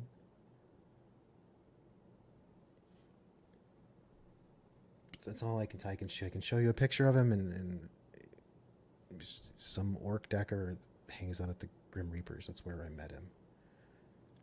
He sent me messages for a few weeks. Made it seem like, he could help me get out of a bind. He just knew so much, and I didn't want to believe it at first, but I kind of ran out of options. That other thing, when I went looking for what they paid me to find, that's when I found that.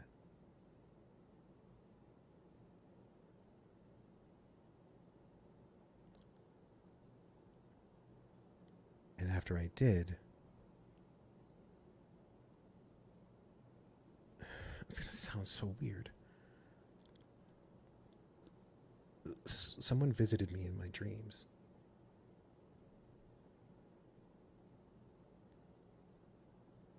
And he told me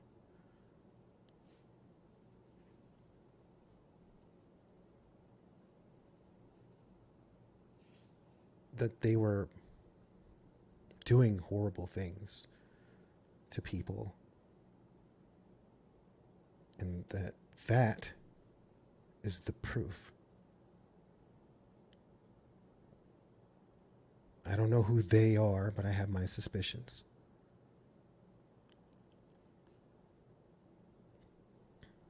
And they said if I could get out with it, that it could keep me safe.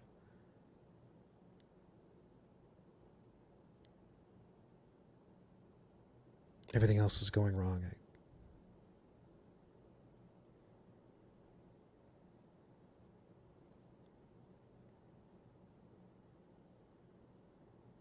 Just trying to trails off.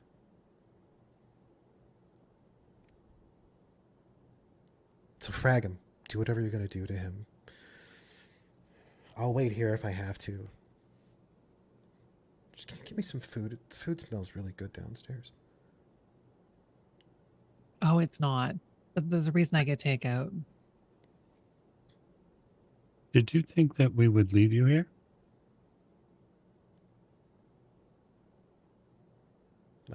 Is Sneezy going with you? I mean, do I have to go? Colorful names aside, and truth be told, you're not a target for us. We're not after you. Well, if you go march me into Grim Reapers, he's going to know that it was me, and I'm just dead. Well, I think you've seen at least a little bit tonight that this team can handle themselves. Oh, she was unconscious for all of that. No, I mean the things here in the apartment, Mercury. Thinking to herself, really?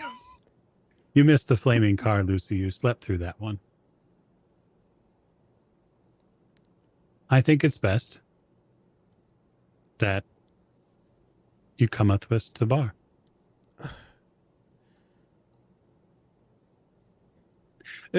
Think of it this way. On the one hand, you are,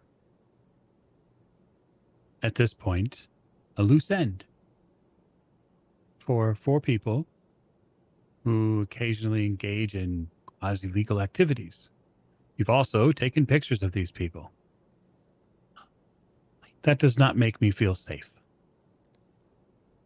On the other hand, you could be an asset to these people, and we could all wash it away by collectively retrieving said file, or at least said orc, from said bar.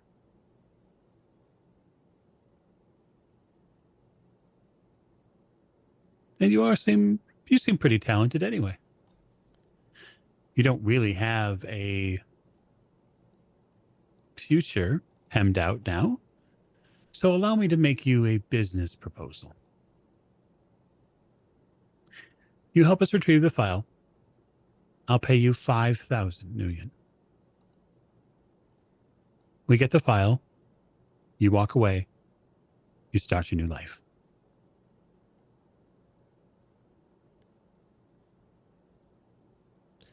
And what's door number 2? Door number 2 is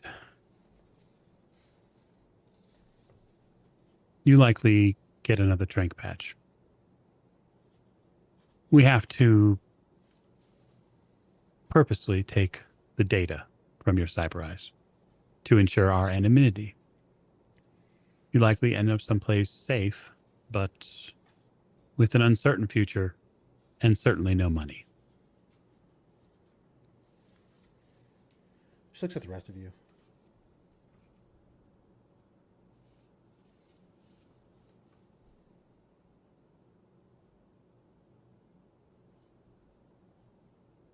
This is it, really? Y'all don't have anything to say about this?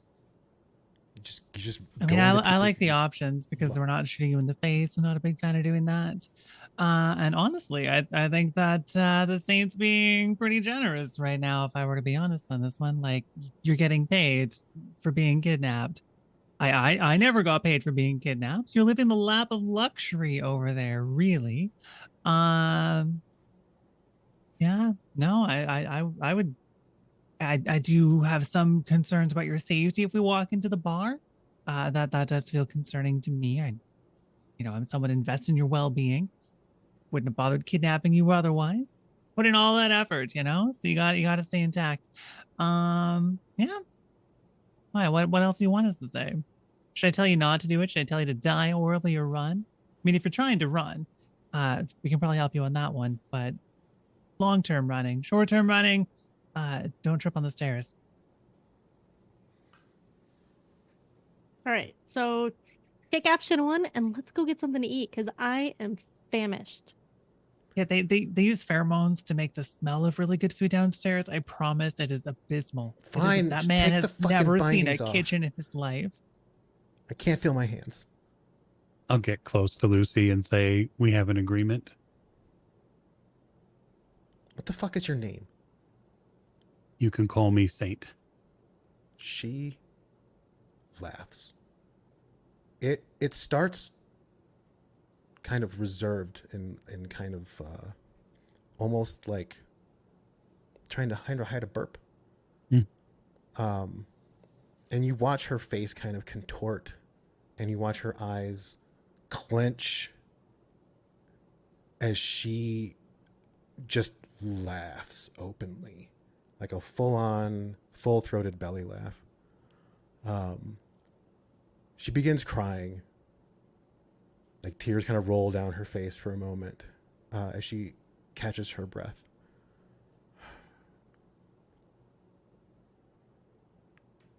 Of course you are.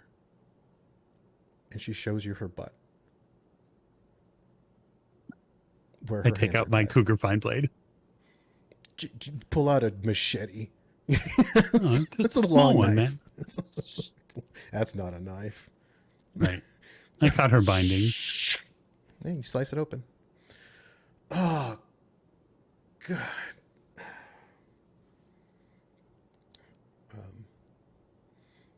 She turns around, kind of massaging her wrists and nods to you. Looks at you, Cowboy. Guess we've been through some wink at her. things, have we?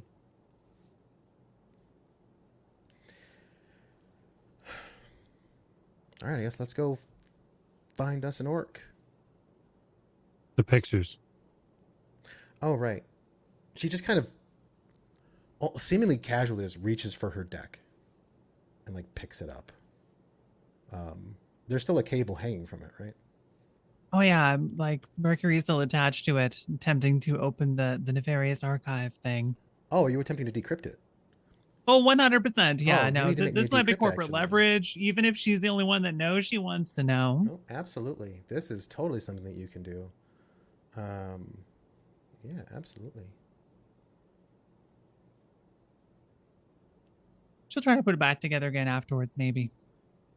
So there's no decryption program on the device. You will have to basically hack on the fly. Sounds challenging, Yeah. but worth a shot. Just a second, so I make sure.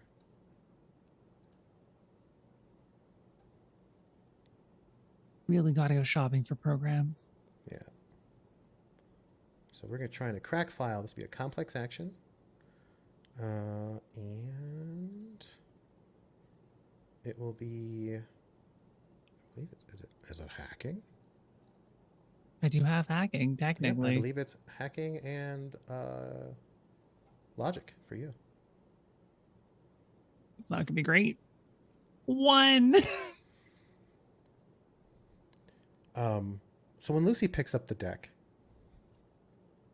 you see her kind of eyeball the LEDs as she looks at the cable that's plugged into Mercury, who right now is kind of lazily slumped over with her eyes shut. Do. And you see her eyes go wide as she says, "Oh no, you didn't."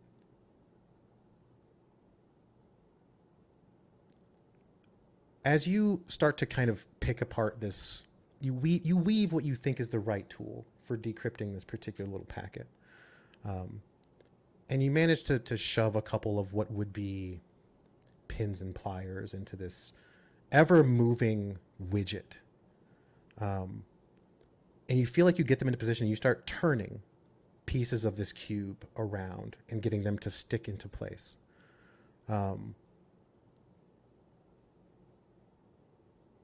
As you're maneuvering things, everything kind of freezes up for a second, and the system that you're in hiccups. Like the room hiccups. Like there's a definite blip in the process. It's like as the NPCP seems to lock up momentarily. And then you feel your hands get stuck to the cube, to the pins, to the cube. As it starts to as it starts to move and ooze over your icon. That's probably bad. She's never going to say the words "uh-oh" out loud. You would like to, but the problem is your persona is frozen in place. You feel your brain stop communicating with your icon. You feel your icon freeze in place as it gets wrapped up in this goo. Uh-oh. And your vision gets blacked out entirely. Like you can't see the system. You can't sense the system. You can't detect anything. And what you all see on the outside is a very frightened Lucy. And I think that is a great place for us to pause today's session of Shadowrun Old Ways Twitch live play drake.Revenge episode 1. We got here. We made it. Wow. Technical difficulties aside, through a power outage. I'm pretty friggin' proud of us. Yeah. I think you should be. Do we need to do outros again? I don't know that we need to do outros. We never did outros before. What are you talking about? Those were just promos that we sort of were. We did awkward promo intermission. I like that. Yeah. It was test. Oh my gosh. Okay, so there is an incoming ad break. I'm gonna snooze it. Okay. So I'm gonna snooze for 5 minutes. So let's get our official outros done. All right, starting again now from the upper left. Mike, if you'll please kick us off. Yeah, absolutely. So thanks for joining the stream and watching this. If you're watching it in video demand later, hopefully you've enjoyed all the hijinks we had. My name is Mike Diamond. I am the head of the Old Ways, chief creative director and chief catalyst, etc. My pronouns are he, him, as are Saint's pronouns, the character that I played for you tonight.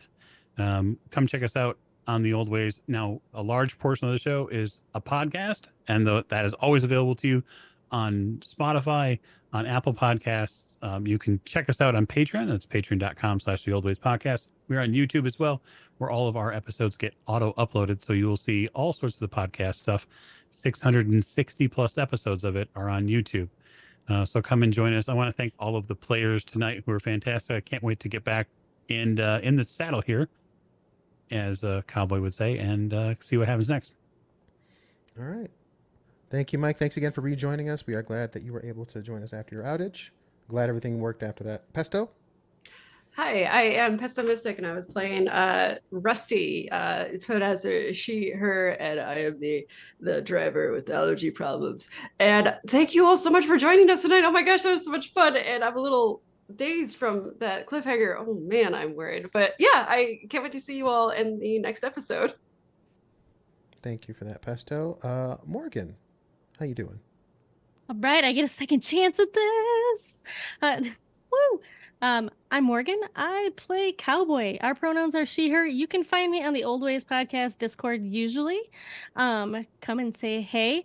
And you can also find me playing on there on the Coriolis campaign, which is awesome, on our 6 seasons of Sartar campaign for RuneQuest. Huzzah.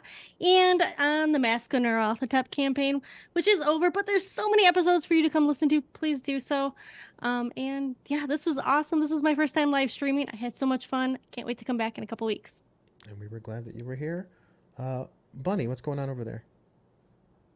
Mostly thinking about the words yeehaw and hootenanny a lot. I'm Bunny Hearted. My friends are either she and her or they and them. I love both of them. So too does Hollow Mercury, who at least is into she and her pronouns. I guess maybe not that hollow right now. She might be turning into a goo monster. We'll see how things go, and I'm excited to find that out next time. Thank you so much for game. Thank you so much for being here, all of you. This was a blast. I had a ton of fun today. Oh, we're just getting started. And again, on June 4th, we're going to be coming back. Again, I have been Lecco, and it has been an absolute pleasure game mastering for this group and putting on what we can for the listeners and viewers. Thank you all so much for stopping by, stopping in, subscribing, following, and doing all those marvelous Twitch things that you did. And I guess what I can say is goodbye. I don't really know. I don't really have anything else for you. I'd really like to try to get this commercial running, but I'm just going to not try it again. So go to Kickstarter, look for the Battle Mechs Kickstarter, which launched today. Super Sentai Aztec warriors fighting giant toros and lucha style. Definitely. Okay. Good night and good luck. Bonsoir à tous, y'all. And we're out.